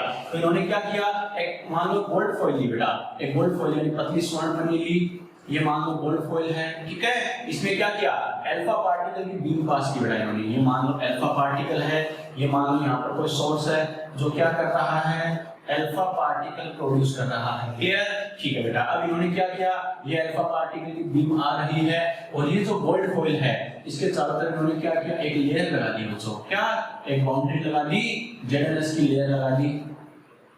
ये क्या, इसके अकॉर्डिंग इन्होंने ये ZNS की लेयर है। ओके, ठीक है बच्चों। तो ये अपने क्या कहा, ये तो क्या है, स्लिम गोल्ड फॉइल यानी पतली सी, ठीक है, गोल्ड फॉइल है यानी पतली स्वर्ण पन्नी। क्लियर, ये क्या है बच्चों, ZNS लेयर, क्या कहा, जिंक सल्फाइड का पर्दा है। क्लियर, ठीक है। बीच में इन्होंने क्या किया, एक लेड प्लेट लगाई बच्चों, ठीक है, शीशे की दीवार सी लगा दी बच्चों। ये क्या है, लेड प्लेट यानी लेड प्लेट, शीशे की पट्टी का। ओके, चलो अब बच्चा कैसे, इससे क्या होता है, कैसे होता है समझना 1 by 1। तो इन्होंने क्या देखा, जब इन्होंने देखा क्या कि जैसे अल्फा पार्टिकल की बीम को जैसे अपन टॉर्च की लाइट गिराते हैं कंटिन्यूअसली, स्लिम गोल्ड फॉइल पर गिराते हैं, तो इन्होंने देखा मैक्सिमम अल्फा पार्टिकल सीधे जा रहे हैं, मैक्सिमम अल्फा पार्टिकल सीधे जा रहे हैं, कुछ अल्फा पार्टिकल किसी एंगल पर जा रहे हैं और कुछ अल्फा पार्टिकल ऐसे जा रहे हैं, कुछ अल्फा पार्टिकल नेग्लिजिबल जहां से आ रहे थे वापस उसी डायरेक्शन में वापस जा रहे हैं। सबसे पहले बच्चे के दिमाग में है कि सर इतना सब लफड़ा हमने किया है, इसका फायदा क्या है। बच्चों देखो, बीच में जो लेड प्लेट लगाई है, शीशे की पट्टी का लगाई, ये क्यों लगाई, बीच में इसके पोर कट गया था, जैसे पोर इसलिए कर दिया ताकि लाइट एक जगह फोकस हो सके, अल्फा पार्टिकल की रेज एक जगह फोकस हो सके। जैसे मान लो टॉर्च की लाइट है बेटा, तो उसके चारों तरफ बाउंड्री नहीं होती, तो हमें पता है जो बल्ब की तरह लोटी की तरह लाइट हर जगह फैलती नहीं फैलती, फैलती है, लेकिन उसके चारों तरफ बाउंड्री होती है बेटा, इसकी वजह से एक जगह फोकस जाता नहीं जाता, जाता है बच्चों। क्लियर,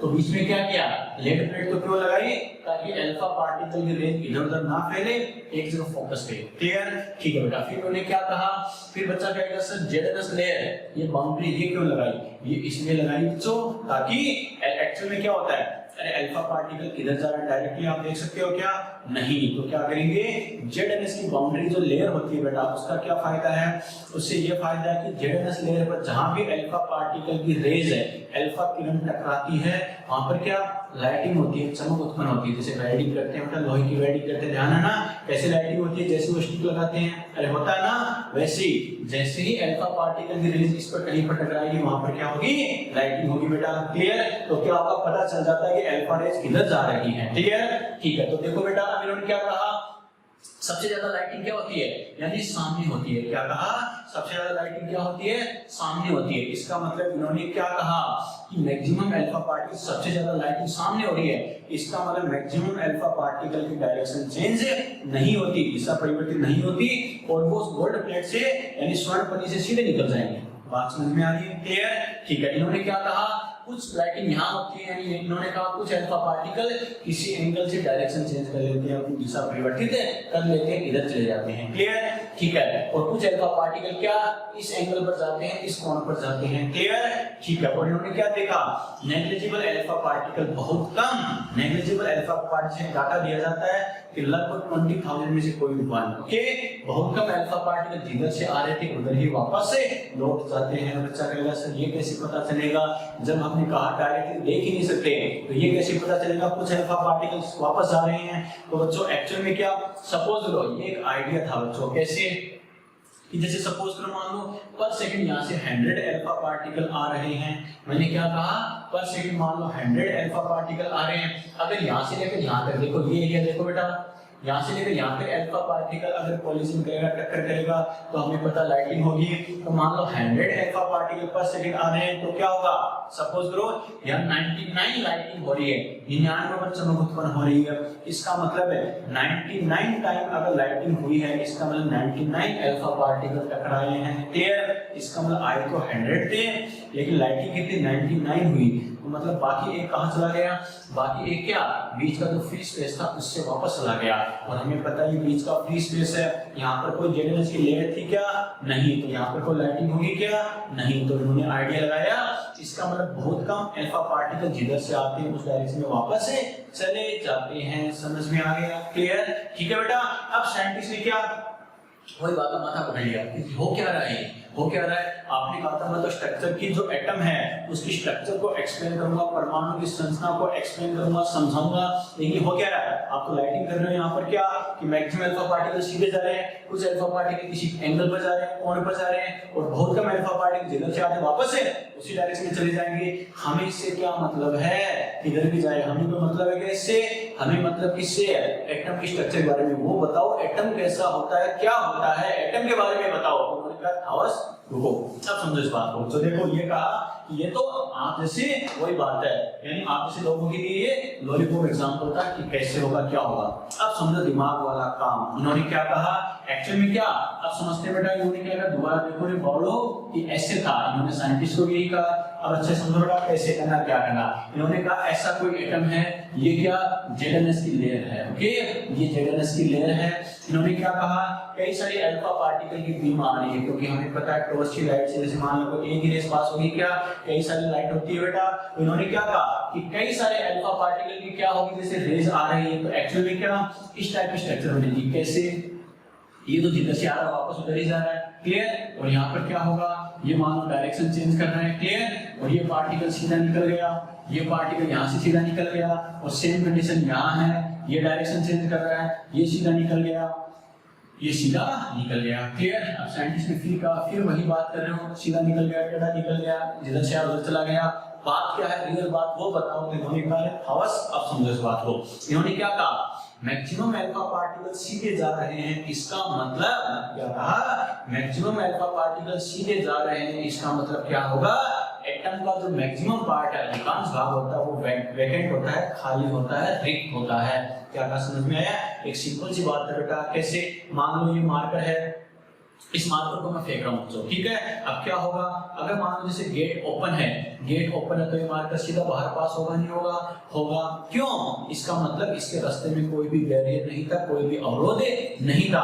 अगर गेट बंद होता तो क्या होता, उससे टकरा कर यही रहता नहीं रहता, रहता, क्लियर। इसका मतलब इन्होंने क्या कहा कि मैक्सिमम अल्फा पार्टिकल सीधे निकल गए, इसका मतलब एक बात तो श्योर है, एटम का जो मैक्सिमम पार्ट होता है, अधिकांश भाग होता है, वो क्या होता है, वैकेंट होता है, खाली होता है, काम खत्म। इस वजह से मैक्सिमम अल्फा पार्टिकल के पास में तो कोई भी बैरियर नहीं था, कोई भी अवरोध नहीं था, तो वो सीधे निकल गए, काम खत्म, क्लियर। ठीक है, फिर साइंटिस्ट ने ठीक है मान लेते हैं। फिर ये बताओ, तुमने कहा कि कुछ अल्फा पार्टिकल क्या किसी एंगल पर डाइवर्ट हो जाते हैं, अपनी दिशा परिवर्तित कर लेते हैं, इसका क्या कारण है। तो इसका कारण उन्होंने क्या बताया, ये तो पता चल ही गया था, अल्फा पार्टिकल क्या होता है, याद है ना मैंने क्या कहा था, डबल पॉजिटिव हीलियम न्यूक्लियस जो होता है। अरे हीलियम एटम दो, हमें पता है इलेक्ट्रॉन डोनेट करता है, उस पर +2 चार्ज आता है, तब अपन ने उसे क्या बोला था, अल्फा पार्टिकल। तो ये तो पहले ही पता चल गया था, अल्फा पार्टिकल क्या होता है, पॉजिटिव चार्ज आता है, पॉजिटिव चार्ज होता है। तो उन्होंने क्या कहा, यानी अल्फा पार्टिकल पॉजिटिव चार्ज होता है, तो क्या एक डिस्टेंस तक तो अल्फा पार्टिकल इसकी तरफ जाएगा, एक डिस्टेंस तक इसकी तरफ जाएगा, लेकिन एक पॉइंट पर जाकर अपनी डायरेक्शन चेंज कर लेता है, दिशा परिवर्तित कर लेता है। इससे क्या पता चलता है, इसका मतलब एटम का जो पॉजिटिव चार्ज पार्ट होगा, धनावेशित भाग होगा, वो इसके सेंटर में होता है, केंद्र में होता है, क्लियर। तो क्या होगा, जब पॉजिटिव चार्ज अल्फा पार्टिकल धनावेशित अल्फा कण इस पॉजिटिव चार्ज सेंट्रल पार्ट के धनावेशित केंद्रीय भाग के नजदीक जाएगा, तो क्या होगा, पॉजिटिव रिपल्सन से क्या होगा बेटा, अपनी डायरेक्शन चेंज कर लेता है। जैसे मैग्नेट वाला केस है बेटा, दो सेम पोल वाले चुंबक होते हैं, मैग्नेट होते हैं, एन पोल, अपन दोनों को पास लेके आ रहे हैं, तो क्या होगा, एकदम पास आ जाएंगे क्या, नहीं, अपन चाहे कितना ही फोर्स लगाए एक पॉइंट तक एक दूसरे के पास आ सकते हैं, लेकिन हमें पता एक पॉइंट ऐसा आएगा, दोनों डायरेक्शन चेंज करते नहीं करते हैं, क्लियर। यही बात इन्होंने कही। इसका मतलब है अल्फा पार्टिकल कुछ डिस्टेंस तक, कुछ दूरी तक तो इसकी तरफ जाएंगे, लेकिन एक पॉइंट पर जाकर अपनी डायरेक्शन चेंज कर लेंगे। इससे पता चलता है कि एटम का जो परमाणु का जो पॉजिटिव चार्ज पार्ट है, धनावेशित भाग है, वो इसके सेंटर में होता है, केंद्र में होता है, क्लियर। और जब पॉजिटिव चार्ज अल्फा पार्टिकल इससे पॉजिटिव चार्ज सेंट्रल पार्ट के बहुत नजदीक चला जाता है, तो क्या होता है, ये पॉजिटिव रिपल्सन से अपनी डायरेक्शन चेंज कर लेता है, काम खत्म, क्लियर। ठीक है बेटा, फिर साइंटिस्ट ने पूछा ठीक है मान लेते हैं। फिर आप ये बताओ आपने कहा बहुत कम नेग्लिजिबल अल्फा पार्टिकल जिस डायरेक्शन से आते हैं उस डायरेक्शन में वापस क्यों लौट जाते हैं, रिटर्न क्यों हो जाते हैं, इसका क्या रीजन है? तो उन्होंने क्या कहा, क्या इसका मतलब एटम का जो सेंट्रल पार्ट होता है वो क्या होता है, सॉलिड होता है, हार्ड होता है, कठोर होता है, ठोस होता है। क्लियर? और जब अल्फा पार्टिकल इसके सेंटर पर टकराता है, पॉजिटिव चार्ज यानी सॉलिड पार्ट पर टकराता है, तो क्या होगा, यानी कि सॉलिड पार्ट से टकराकर अपनी डायरेक्शन चेंज कर लेगा। कैसे? सिंपल सी बात है बेटा, जैसे मान लो कोई बॉल है अपने पास, ओके, बॉल है, इसकी दो कंडीशन है, एक तो मान लो बॉल है, दीवार है, उसके बराबर में अपने कर्टन लगा रखा, पर्दा लगा रखा। तो इस बॉल को मैं क्या करूंगा, मान लो दोनों से मैं टकरा रहा हूं, कोलिजन करवा रहा हूं। कैसे? पर्दे से भी, एक बार पर्दे से, कर्टन से, एक बार वॉल से यानी दीवार से। तो हमें पता है कि टकराकर कोलिजन करके वापस किस कंडीशन में आएगा, अरे पर्दे वाली कंडीशन में, कर्टन वाली कंडीशन या वॉल वाली कंडीशन, दीवार वाली स्थिति, दीवार वाली, वॉल वाली कंडीशन। क्यों? क्योंकि हमें पता वॉल क्या है, हार्ड है कर्टन के कंपैरिजन में, तो एक्शन रिएक्शन फोर्स लगेगा, वापस है इस डायरेक्शन में वापस आएगी। क्लियर? यही बात इन्होंने कही कि एटम का जो सेंट्रल पार्ट होता है वो क्या होता है, हार्ड होता है। क्लियर? कठोर होता है। तो क्या होता है, जब अल्फा पार्टिकल इस पॉजिटिव चार्ज के सेंटर पार्ट से, पॉजिटिव चार्ज वाले इसका सेंट्रल पार्ट होता है उससे टकराएगा, तो क्या होगा, हार्ड होने से वापस उसी डायरेक्शन में वापस लौट आता है। समझ में आ गया? क्लियर? इन बातों को उन्होंने एक्सप्लेन किया बच्चों। क्लियर? अब इस बात को देखो बेटा, इन्होंने क्या किया, इसका मतलब क्या कहेंगे बच्चों, इन्होंने मेन बातें क्या बताई, एटम का मैक्सिमम पार्ट एम्प्टी होता है, वैकेंट होता है, परमाणु का अधिकांश भाग रिक्त होता है। क्यों होता है? समझ में आ गया? क्लियर? ठीक है। दूसरी बात इन्होंने क्या कही, एटम का जो पॉजिटिव चार्ज पार्ट होगा, कुल धनावेशित भाग होगा, वो उसके सेंट्रल पार्ट में होता है, केंद्रीय भाग में होता है, जिसको नाभिक बोला जाता है। आपको याद है मैंने कहा था न्यूक्लियस, नाभिक की डिस्कवरी किसने की थी, रदरफोर्ड ने की थी, अल्फा स्कैटरिंग एक्सपेरिमेंट से की थी। कैसे की थी? समझ में आ गया? क्लियर? ठीक है बेटा।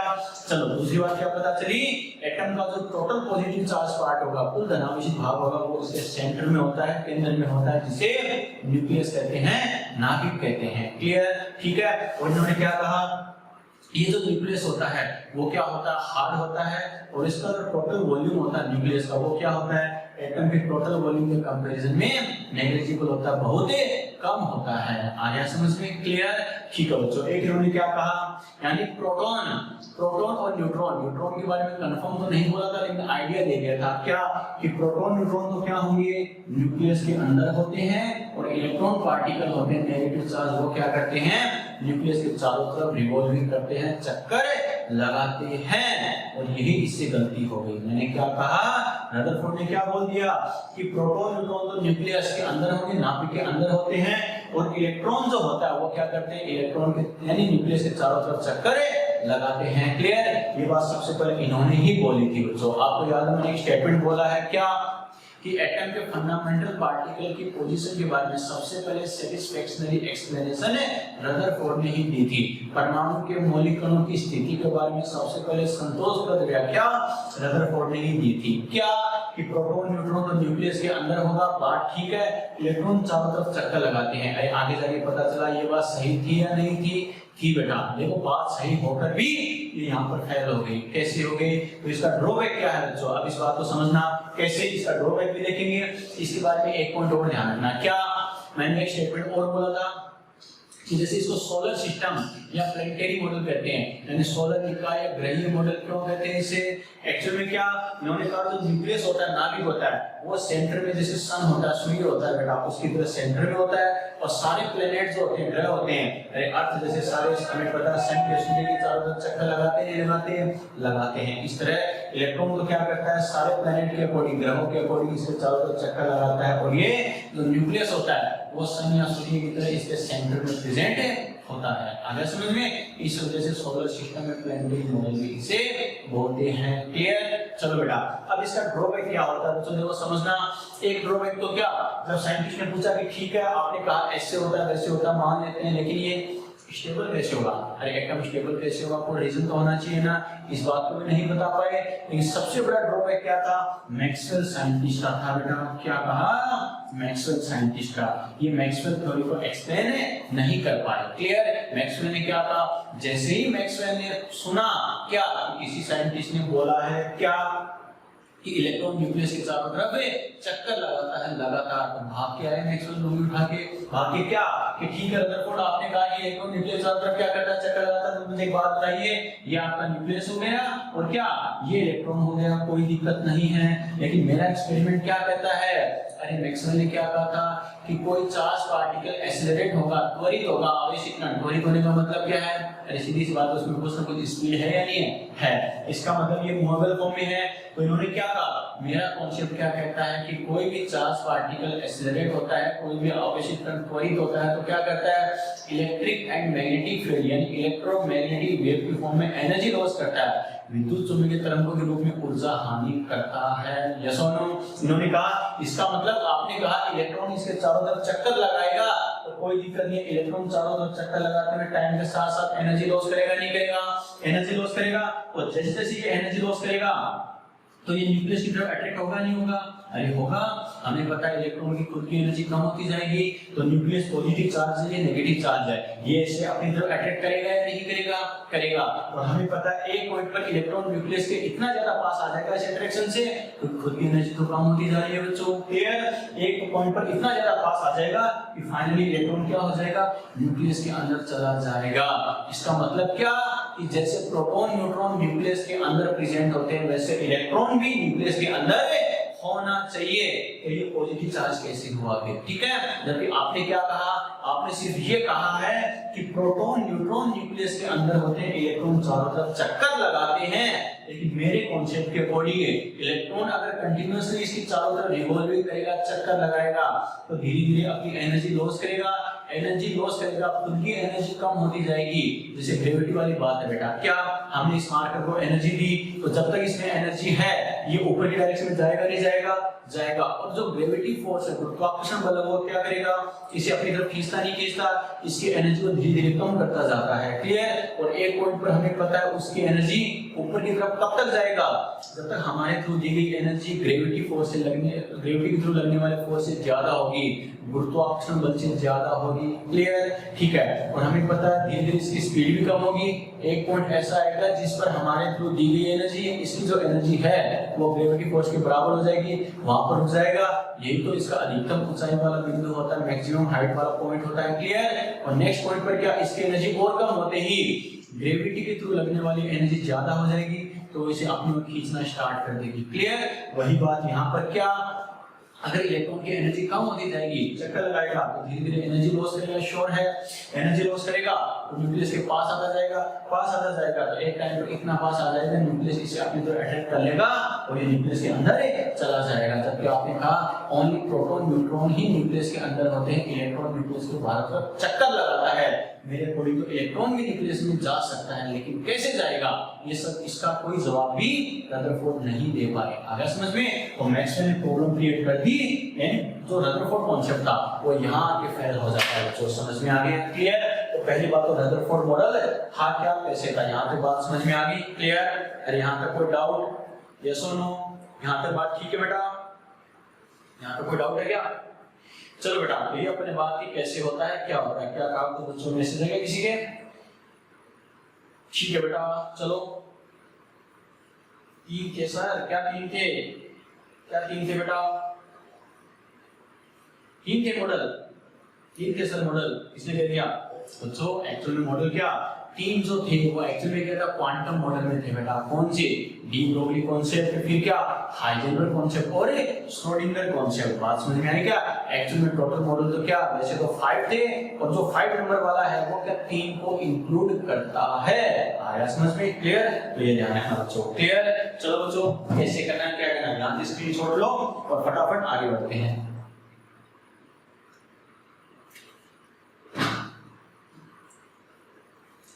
यहाँ तक बात समझ में आ गई।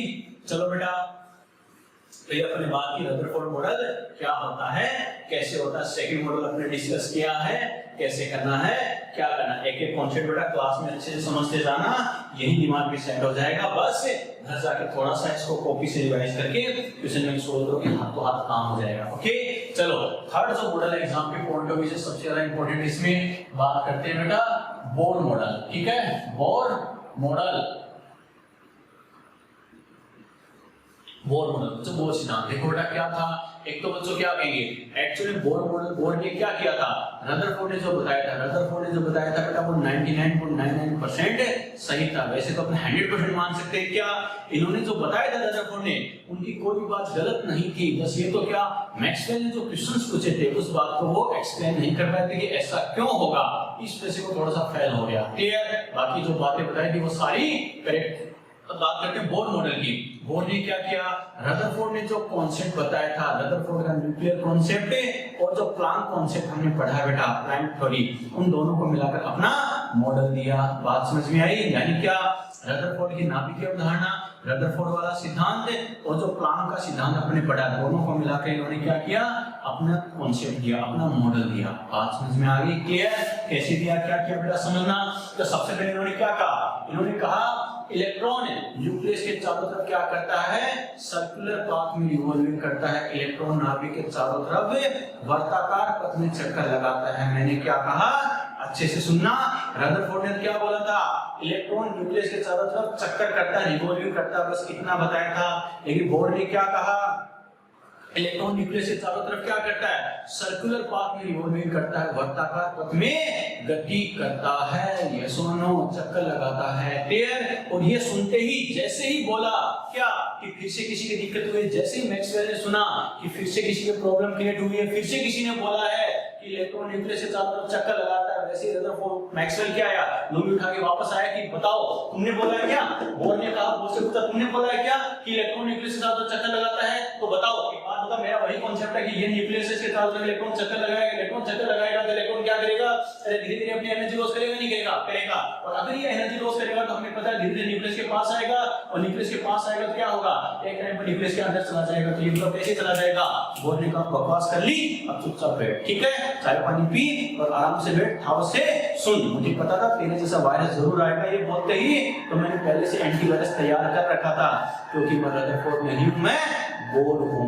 आया समझ में? क्लियर। तो उसने क्या किया, यानी मैक्सवेल ने चाय पानी करवाया और ठंडे दिमाग से फिर उसे आराम से समझाया, बेटा आप समझ। देखो बच्चों क्या कहा, इन्होंने क्या कहा कि पहली बात तो अच्छे से सुन रहे, अक्ल के अंधे, मैं रदरफोर्ड नहीं हूं, मैंने ये नहीं बोला इलेक्ट्रॉन न्यूक्लियस के चारों तरफ चक्कर लगाता है। अच्छे से सुना होता, मैंने बोला है इलेक्ट्रॉन न्यूक्लियस के चारों तरफ सर्कुलर पाथ में रिवॉल्विंग करता है, वर्ताकार पथों में गति करता है, चक्कर लगाता है। क्लियर। मैक्सवेल पूछा तो इससे क्या हो गया, इसने फिर बोला बीच में चुप, मैंने क्या कहा, सुनता जा खाली, ओके, मैंने क्या बोला तुझे, सुनता जा, ठीक है, फिर इसे चुप करवा दिया। तो क्या बोला, अब सुन बेटा अच्छे से, ठीक है, तुझे बहुत नाटक किए तूने, रदरफोर्ड को बहुत परेशान किया। अब बात करते हैं, तो सुन अच्छे से। इसने क्या कहा, अच्छे समझना बेटा। अभी देखो, इसने कहा ये मान लो कोई एटम है, क्लियर, ये एटम है, ये इसका सेंट्रल पार्ट है, न्यूक्लियस है, कोई दिक्कत नहीं है, पॉजिटिव चार्ज पार्ट होता है, ये इलेक्ट्रॉन है, इसके चारों तरफ चक्कर लगाता, ओके।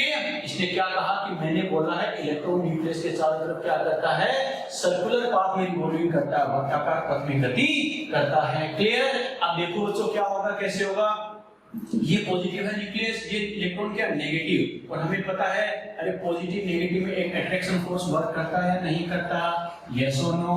अरे एक अट्रैक्शन फोर्स वर्क करता है बच्चों, अट्रैक्शन फोर्स, या इसे अपन क्या बोलते हैं बेटा, कूलाम फोर्स भी कहते हैं, कूलाम बल भी कहते हैं। बात समझ में आ गई, इसमें बोल रहा हूं कूलाम, FCD, समझने के लिए आया समझ में। इन्होंने क्या कहा, electron no doubt negative charge particle है, ऋणावेशित कण है, न्यूक्लियस क्या है, पॉजिटिव चार्ज पार्टिकल, धनावेशित कण है, तो क्या होगा, दोनों में एक अट्रैक्शन फोर्स लगेगा, कूलाम फोर्स लगेगा। क्लियर, ठीक है बेटा। लेकिन ये सर्कुलर पाथ में रिवॉल्विंग करता है, तो इस पर बाहर की दिशा में क्या होता है, एक सेंट्रीफ्यूगल फोर्स भी लगता है। क्या कहा, सेंट्रीफ्यूगल फोर्स भी लगता है, सेंट्रीफ्यूगल यानी अपकेंद्रीय बल। क्या कहा, ये होता है आकर्षण बल या कूलाम बल, और ये क्या होता है, सेंट्रीफ्यूगल फोर्स या क्या, अपकेंद्रीय बल। तो ये कहेगा सर ये क्या है, तो बच्चों सेंट्रीफ्यूगल फोर्स को थोड़ा सा समझना, अपन प्रैक्टिकल लाइफ में अच्छे से समझ सकते हैं इस बात को। क्या नॉर्मली आपने देखा होगा, ये मान लो जैसे बस जा रही है, कोई बस मान लो सपोज करो, ये इसका मोटा सा ड्राइवर है, इसमें क्या कई सारे बच्चों पैसेंजर बैठे हैं, सवारियां बैठी हैं बच्चों, सपोज करो, ठीक है। अब क्या होगा, बस में आपने नॉर्मली देखा होगा क्या, ड्राइवर ने क्या किया, जैसे ही बस को राइट टर्न लिया बेटा, ठीक है, इसने राइट साइड में टर्न कर दिया, तो हमें पता हम पे भी फोर्स किधर लगता है, राइट साइड में लगता है ना, नहीं बच्चों, हम पे भी राइट में लग गया तो काम हो जाएगा। ओके, आपने देखा होगा बस अगर राइट साइड में टर्न हुई है तो हम सब पे क्या लगेगा, लेफ्ट साइड में फोर्स लगता है, यस और नो, बात समझ में आई क्या?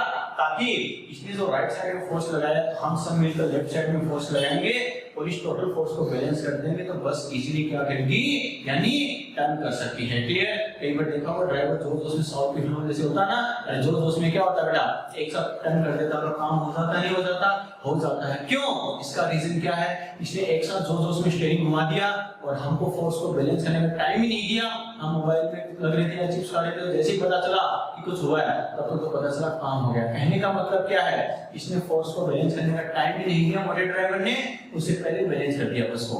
आया समझ में? तो एक्चुअल में क्या होता है, यानी अपोजिट साइड में फोर्स लगेगा। क्लियर? या फिर वो तो फार्मूला रेसिंग कार वगैरह आपने देखी होगी, फार्मूला रेसिंग कार वगैरह में क्या होता है, उसमें तो ड्राइवर का टैलेंट चेक करने के लिए कितना अच्छा ड्राइवर है, कैसे ड्राइव कर सकता है, तो कार की स्पीड भी ज्यादा होती है और टाइम भी बहुत खतरनाक होता है बेटा। ओके, उसमें आपने देखा होगा, यानी मान लो ये कोई ड्राइवर है, ये इसके पास में बेटा सपोज करो, तो देखा होगा बेटा कभी क्या टर्न भी अचानक आते बता के नहीं आते, वहां पे कोई इशारा भी साइन भी नहीं होता कि यहाँ पे राइट टर्न लेफ्ट अचानक आता है। तो क्या होता है बेटा, जैसे अचानक टर्न आया, स्पीड भी बहुत ज्यादा होती है क्योंकि रेस जीतनी है, तो क्या होगा, अचानक क्या करता है, ये राइट टर्न लेता है, इतने में क्या करता है, ये गेट खुलता है, पास वाला पैसेंजर क्या होता है, साथ में जो बेटा वो बाहर शिफ्ट। क्लियर? और जैसे पास वाले पता चलता है यहाँ कैसे है, तब तक तो वो आगे निकल जाता है, इसको भी आगे जाके पता चलता है वो कहाँ गया।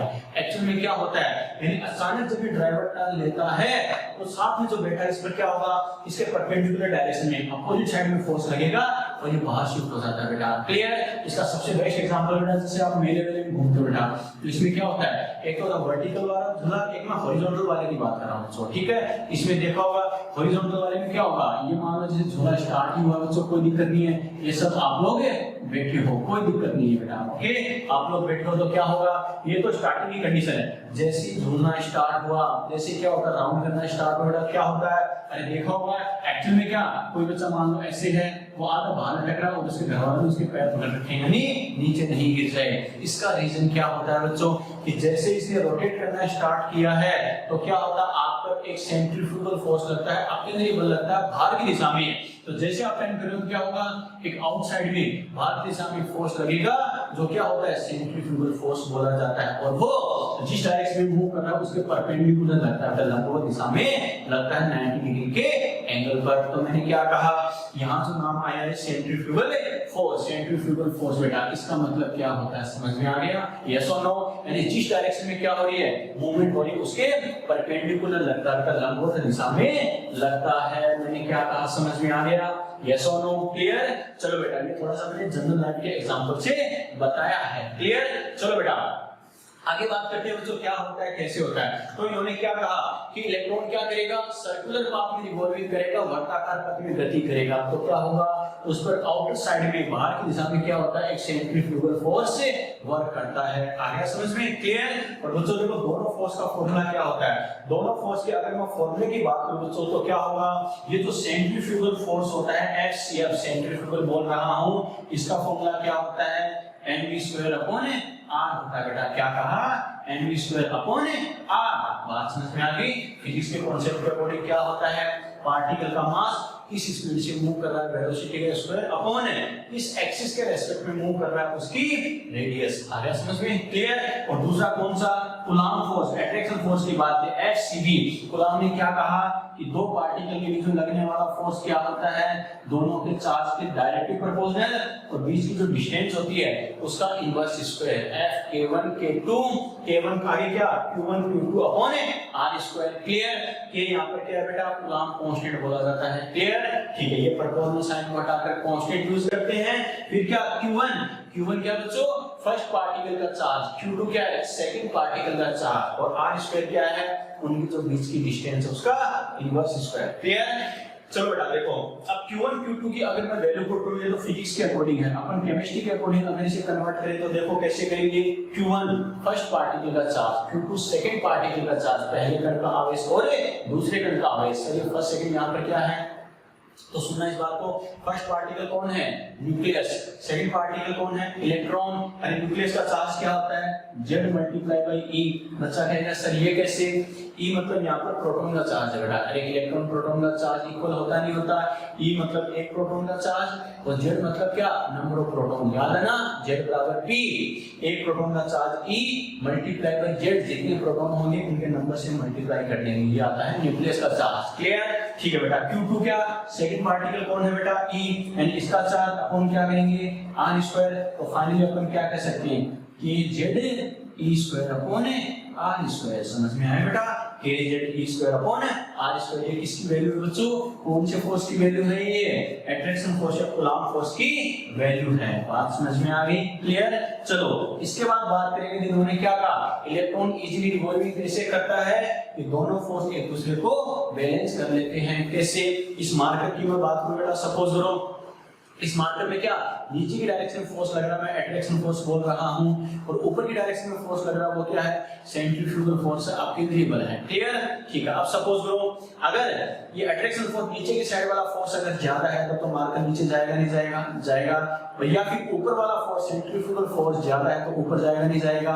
लेकिन दोनों फोर्स अगर इक्वल हो तो इजीली इस पोजीशन में फिक्स रहेगा नहीं रहेगा, न नीचे की डायरेक्शन में जाएगा न ही ऊपर की डायरेक्शन में। बात को समझ रहे हो ना, क्लियर। यही बात बोर्ड ने कही, क्या इलेक्ट्रॉन इजीली रिवॉल्विंग कैसे करता है, क्योंकि इस पर दोनों साइड में लगने वाला फोर्स क्या होता है, इक्वल होता है। यानी क्या लिखेंगे, कूलम्ब फोर्स इक्वल टू क्या होता है, सेंट्रीफ्यूगल फोर्स। दोनों फोर्स एक दूसरे के इक्वल होते हैं, और फिजिक्स के रूल के अकॉर्डिंग दोनों फोर्स इक्वल है तो एक दूसरे को कैंसिल आउट कर देंगे, नेट फोर्स क्या, 0, तो किधर भी नहीं जाएगा। क्लियर, ठीक है। फिर क्या कहेंगे, इसका मतलब पहला कॉन्सेप्ट उन्होंने क्या कहा, इसका मतलब ये दोनों इक्वल है तो कूलम्ब फोर्स। तो देखो इसकी बात करें, सेंट्रीफ्यूगल फोर्स अपने क्या लिखा, mv² upon r equal to, दूसरा फोर्स हमारे पास कूलम्ब फोर्स है बेटा, तो इसके अपन ने क्या लिखा देखो, kz e² अपॉन r²। यानी क्या लिखेंगे, kz e² upon r²। First important concept तो इन्होंने ये बताया, समझ में आया।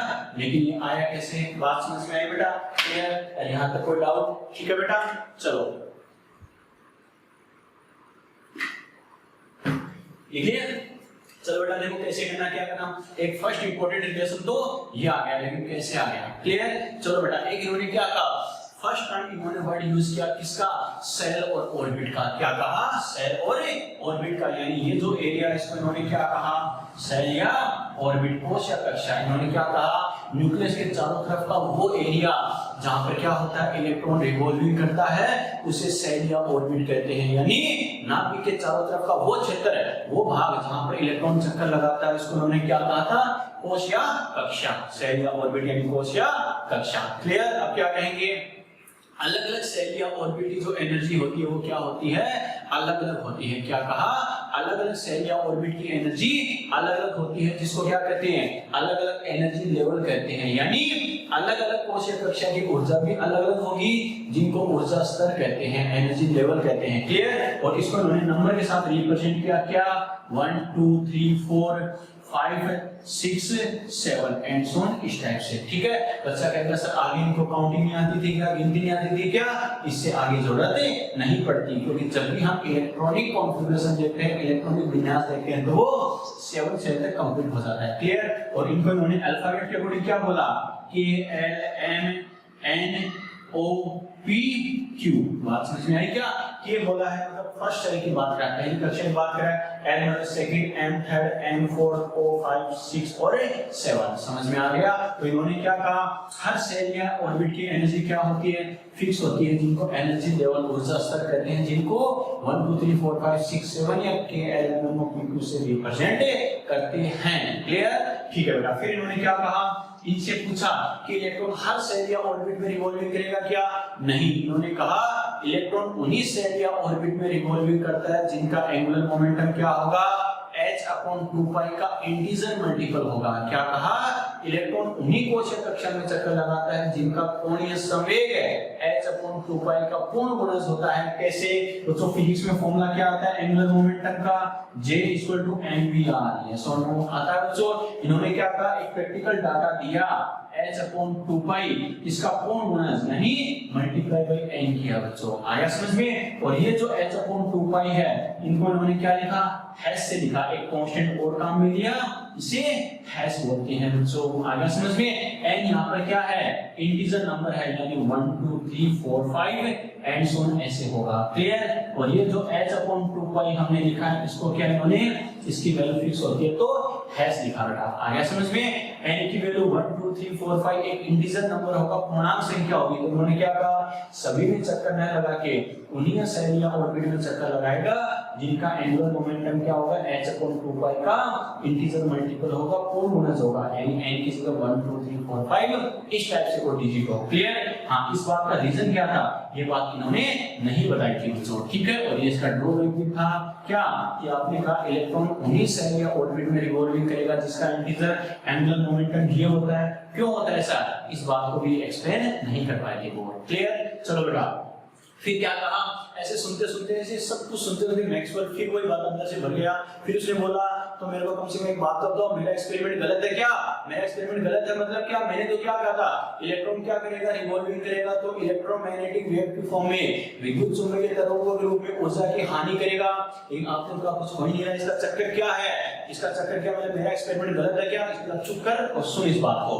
तो इन्होंने क्या कहा, एक ही सेल या ऑर्बिट में रिवॉल्विंग करता हुआ इलेक्ट्रॉन ऊर्जा न तो लॉस करता नहीं गेन करता है। क्या कहा इन्होंने, एक ही कोश या कक्षा में चक्कर लगाता हुआ इलेक्ट्रॉन न तो ऊर्जा ग्रहण करता नहीं हानि करता यानी त्यागता है, आया समझ में। ये जो इलेक्ट्रॉन लॉस या गेन कब होगा, जब इलेक्ट्रॉन एक सेल या ऑर्बिट से दूसरी सेल या ऑर्बिट में ट्रांसफर होता है, एक कोश या कक्षा से दूसरी कोश या कक्षा में स्थानांतरित होता है। आप बोले सर कैसे, तो बच्चों देखो इन्होंने क्या किया, इन्होंने first second third fourth fifth इस टाइप से जो भी है इन्होंने एक्सपेरिमेंट से इस बात को प्रूव किया कि जैसे जैसे सेल या ऑर्बिट बढ़ती जाती है उसकी एनर्जी बढ़ती जाती है। मैंने क्या कहा, जैसे जैसे सेल या ऑर्बिट बढ़ती जाती है एनर्जी क्या होती है, बढ़ती जाती है। प्रैक्टिकली इन्होंने डाटा दिया, अपन वन बाय वन डिस्कस करेंगे। इसका मतलब क्या, सेल या ऑर्बिट जैसे जैसे बढ़ेगा तो क्या होगा, एनर्जी बढ़ती जाएगी। इसका मतलब इलेक्ट्रॉन को फर्स्ट से सेकंड ऑर्बिट में जाना है, इसका मतलब कम एनर्जी से ज्यादा एनर्जी की तरफ जाना है, तो कम एनर्जी से ज्यादा एनर्जी की तरफ जाना है तो एनर्जी बढ़ाने के लिए और एनर्जी गेन करेगा नहीं करेगा, करेगा। एंड इस कंडीशन में वो एनर्जी का एब्जॉर्प्शन करता है। मैंने लिखा प्लस ई मतलब क्या, प्लस होगा, गेन करेगा, ऐड होगा, आ गया समझ में, क्लियर। या हम उल्टा बोल दे, अगर इलेक्ट्रॉन क्या करेगा, लोअर ऑर्बिट से क्या हायर ऑर्बिट से लोअर में आ रहा है, उच्च कक्षा से निम्न कक्षा में आ रहा है, तो सीधी सी बात है हमें पता है अगर 4 से थर्ड में आ रहा है तो 4 की एनर्जी ज्यादा, थर्ड की क्या है, कम है, तो ज्यादा एनर्जी से कम एनर्जी की तरफ आए तो हमें पता है ज्यादा से कम की तरफ आने के लिए लॉस करेगा नहीं करेगा, करेगा। तो क्या होगा, लॉस होगा, यानी माइनस एनर्जी माइनस ई, समझ में आ रहा है। उन्होंने क्या कहा, अगर इलेक्ट्रॉन लोअर ऑर्बिट से हायर ऑर्बिट निम्न कक्षा से उच्च कक्षा की तरफ जाता है एनर्जी गेन करेगा, और हायर से लोअर की तरफ आता है तो एनर्जी लॉस करेगा। बात समझ में आई। लेकिन एक ही सेल या ऑर्बिट में रिवॉल्विंग करता है उसकी एनर्जी फिक्स होगी, ना लॉस ना ही गेन, आया समझ में। और ये जो अगर लॉस या गेन हो रहा है लोअर टू हायर या हायर टू लोअर ऑर्बिट में, ये जो एनर्जी का एक्सचेंज क्या होता है बेटा, यानी फोटॉन्स की फॉर्म में होता है। फोटोन क्या होता है, एनर्जी बंडल ही। मैंने क्या कहा था, फोटोन, क्वांटम, ध्यान रखना क्वांटम का यूज सबसे पहले एटम की स्ट्रक्चर को एक्सप्लेन करने के लिए इन्होंने ही यूज किया था। उससे पहले थॉमसन या रदरफोर्ड ने क्वांटम का यूज किया क्या, नहीं बेटा, आया समझ में, क्लियर। तो इन्होंने क्या कहा, ये जो एनर्जी एक्सचेंज होगा वो क्या होगा, गामा रेज या फोटोन की फॉर्म में होता है मेनली, तो फोटोन की फॉर्म में, एनर्जी बंडल्स की फॉर्म में, आया समझ में, क्लियर। तो ये ध्यान रखना, ओके। एक बात इन्होंने क्या कही, इन्होंने वर्ड यूज किया बेटा एक्साइटेड स्टेट, उत्तेजित अवस्था, उत्तेजित, एक्साइट होना। अरे उत्तेजित का मतलब क्या होता है, एनर्जी बढ़ जाना। बात समझ में आई क्या, हम एक्साइट होते हैं या तो क्या बहुत ज्यादा खुश होते हैं या बहुत ज्यादा गुस्से में होते हैं बच्चों। तो हमें पता है नॉर्मल न्यूट्रल के कंपैरिजन में हम बहुत ज्यादा खुश होते हैं या बहुत ज्यादा गुस्से में होते हैं तो हमारी एनर्जी ज्यादा होती नहीं होती है। अपन बोलते हैं ना इतना एक्साइटेड क्यों हो रहा है, इतना एक्साइट क्यों हो रहा है। बात समझ में आ रही है, उत्तेजित क्यों हो रहा है। इसका मतलब एक्साइटेड जो वर्ड होता है, उत्तेजित का मतलब ही क्या होता है, एनर्जी बढ़ जाना, ऊर्जा बढ़ जाना, आ गया समझ में। और एनर्जी बढ़ना कब होगा, लोअर टू हायर में जंप करेगा या हायर टू लोअर में, यानी निम्न से उच्च कक्षा में, उच्च से निम्न कक्षा में। जब लोअर टू हाई ऑर्बिट में जंप करता है, यस और नो, बात समझ में आई क्या? तो क्या कहेंगे, स्टेटमेंट क्या है, जब इलेक्ट्रॉन एनर्जी गेन करके लोअर से हायर ऑर्बिट में जंप करता है, ट्रांसफर होता है, इसे बोलते हैं इलेक्ट्रॉन की एक्साइटेड स्टेट, उत्तेजित अवस्था। आया समझ में? और क्या कहेंगे बच्चों, अगर nवें नंबर की nth एक्साइटेड स्टेट है, मतलब इलेक्ट्रॉन कहां पर है, n+1 सेल में है। मैंने क्या कहा, अगर इलेक्ट्रॉन nth एक्साइटेड स्टेट में है तो मतलब कहां पर है वो, n+1 में है। बच्चा कहेगा सर कैसे? तो ऐसे बच्चों देखो, सपोज लो फर्स्ट सेल में था, ये मान लो फर्स्ट सेल में है, फिलहाल फर्स्ट सेल में फर्स्ट टाइम एक्साइट हुआ, फर्स्ट टाइम एक्साइट हुआ तो फर्स्ट से किस में चला गया, सेकंड में जाएगा। इसका मतलब फर्स्ट टाइम एक्साइट हुआ तो फर्स्ट एक्साइटेड स्टेट है, तो एक्चुअल में प्रेजेंट किस में है, सेकंड में है इस टाइम वो। आ गया समझ में? अगर सेकंड टाइम एक्साइट हुआ तो सेकंड से किस में जाएगा, थर्ड में जाएगा। सेकंड टाइम एक्साइट होने पर किस में चला गया, फाइनली थर्ड में। तो मैंने क्या कहा, फर्स्ट एक्साइटेड स्टेट है, इसका मतलब फाइनली कहां पहुंच गया, सेकंड में पहुंच गया। अगर सेकंड एक्साइटेड स्टेट है तो फाइनली कहां पहुंच गया, थर्ड में पहुंच गया। समझ में आ रहा है बेटा? क्लियर? इसका मतलब मैं क्या कहूंगा, अगर nth एक्साइटेड स्टेट है, क्या कहा, अगर nth एक्साइटेड स्टेट है, इसका मतलब इलेक्ट्रॉन फाइनली कहां पर है बच्चों, n+1 सेल या ऑर्बिट में है। इस बात का खासकर ध्यान रखना। क्वेश्चन में आपको बोलेगा second excited state, third excited state, इसका मतलब सेकंड एक्साइटेड स्टेट तो फाइनली कहां पर है, थर्ड सेल में है। फोर्थ एक्साइटेड स्टेट मतलब कहां पर है, फिफ्थ सेल में है। समझ में आ गया? यस और नो? क्लियर? कोई डाउट यहां तक? ये अपने बात की बेटा बोर मॉडल बंद रखना सर एक बार। बोर मॉडल क्या होता है, कैसे होता है बेटा? क्लियर? अपना जो नेक्स्ट लेक्चर होगा उसमें अपन बोर मॉडल की एप्लीकेशन डिस्कस करेंगे बेटा। इसकी हेल्प से अपन क्या, सेल या ऑर्बिट की रेडियस कैसे कैलकुलेट करते हैं, इलेक्ट्रॉन की वेलोसिटी क्या होती है, फिर एनर्जी क्या होती है और एनर्जी डिफरेंस क्या होता है अलग अलग सेल या ऑर्बिट का बेटा। ठीक है? यहां तक बात ठीक है? अरे कोई डाउट? यस और नो? क्लियर? चलो बेटा, यहां पे बहुत ही इंपॉर्टेंट कॉन्सेप्ट है, ध्यान रखना, स्क्रीनशॉट ले लेना और घर जाके घर पे इसको थोड़ा सा रिवाइज करना। क्लास के बाद कोई डाउट हो पूछना, इसका कंटिन्यू करेंगे नेक्स्ट लेक्चर में। क्लियर? और जो आपको क्वेश्चन मैंने सेंड किया था बोर मॉडल से पहले तक के जो क्वेश्चन आपसे हो सके वो सॉल्व कर लेना बेटा। क्लियर? बाकी डिस्कस करते हैं कल। Okay, bye.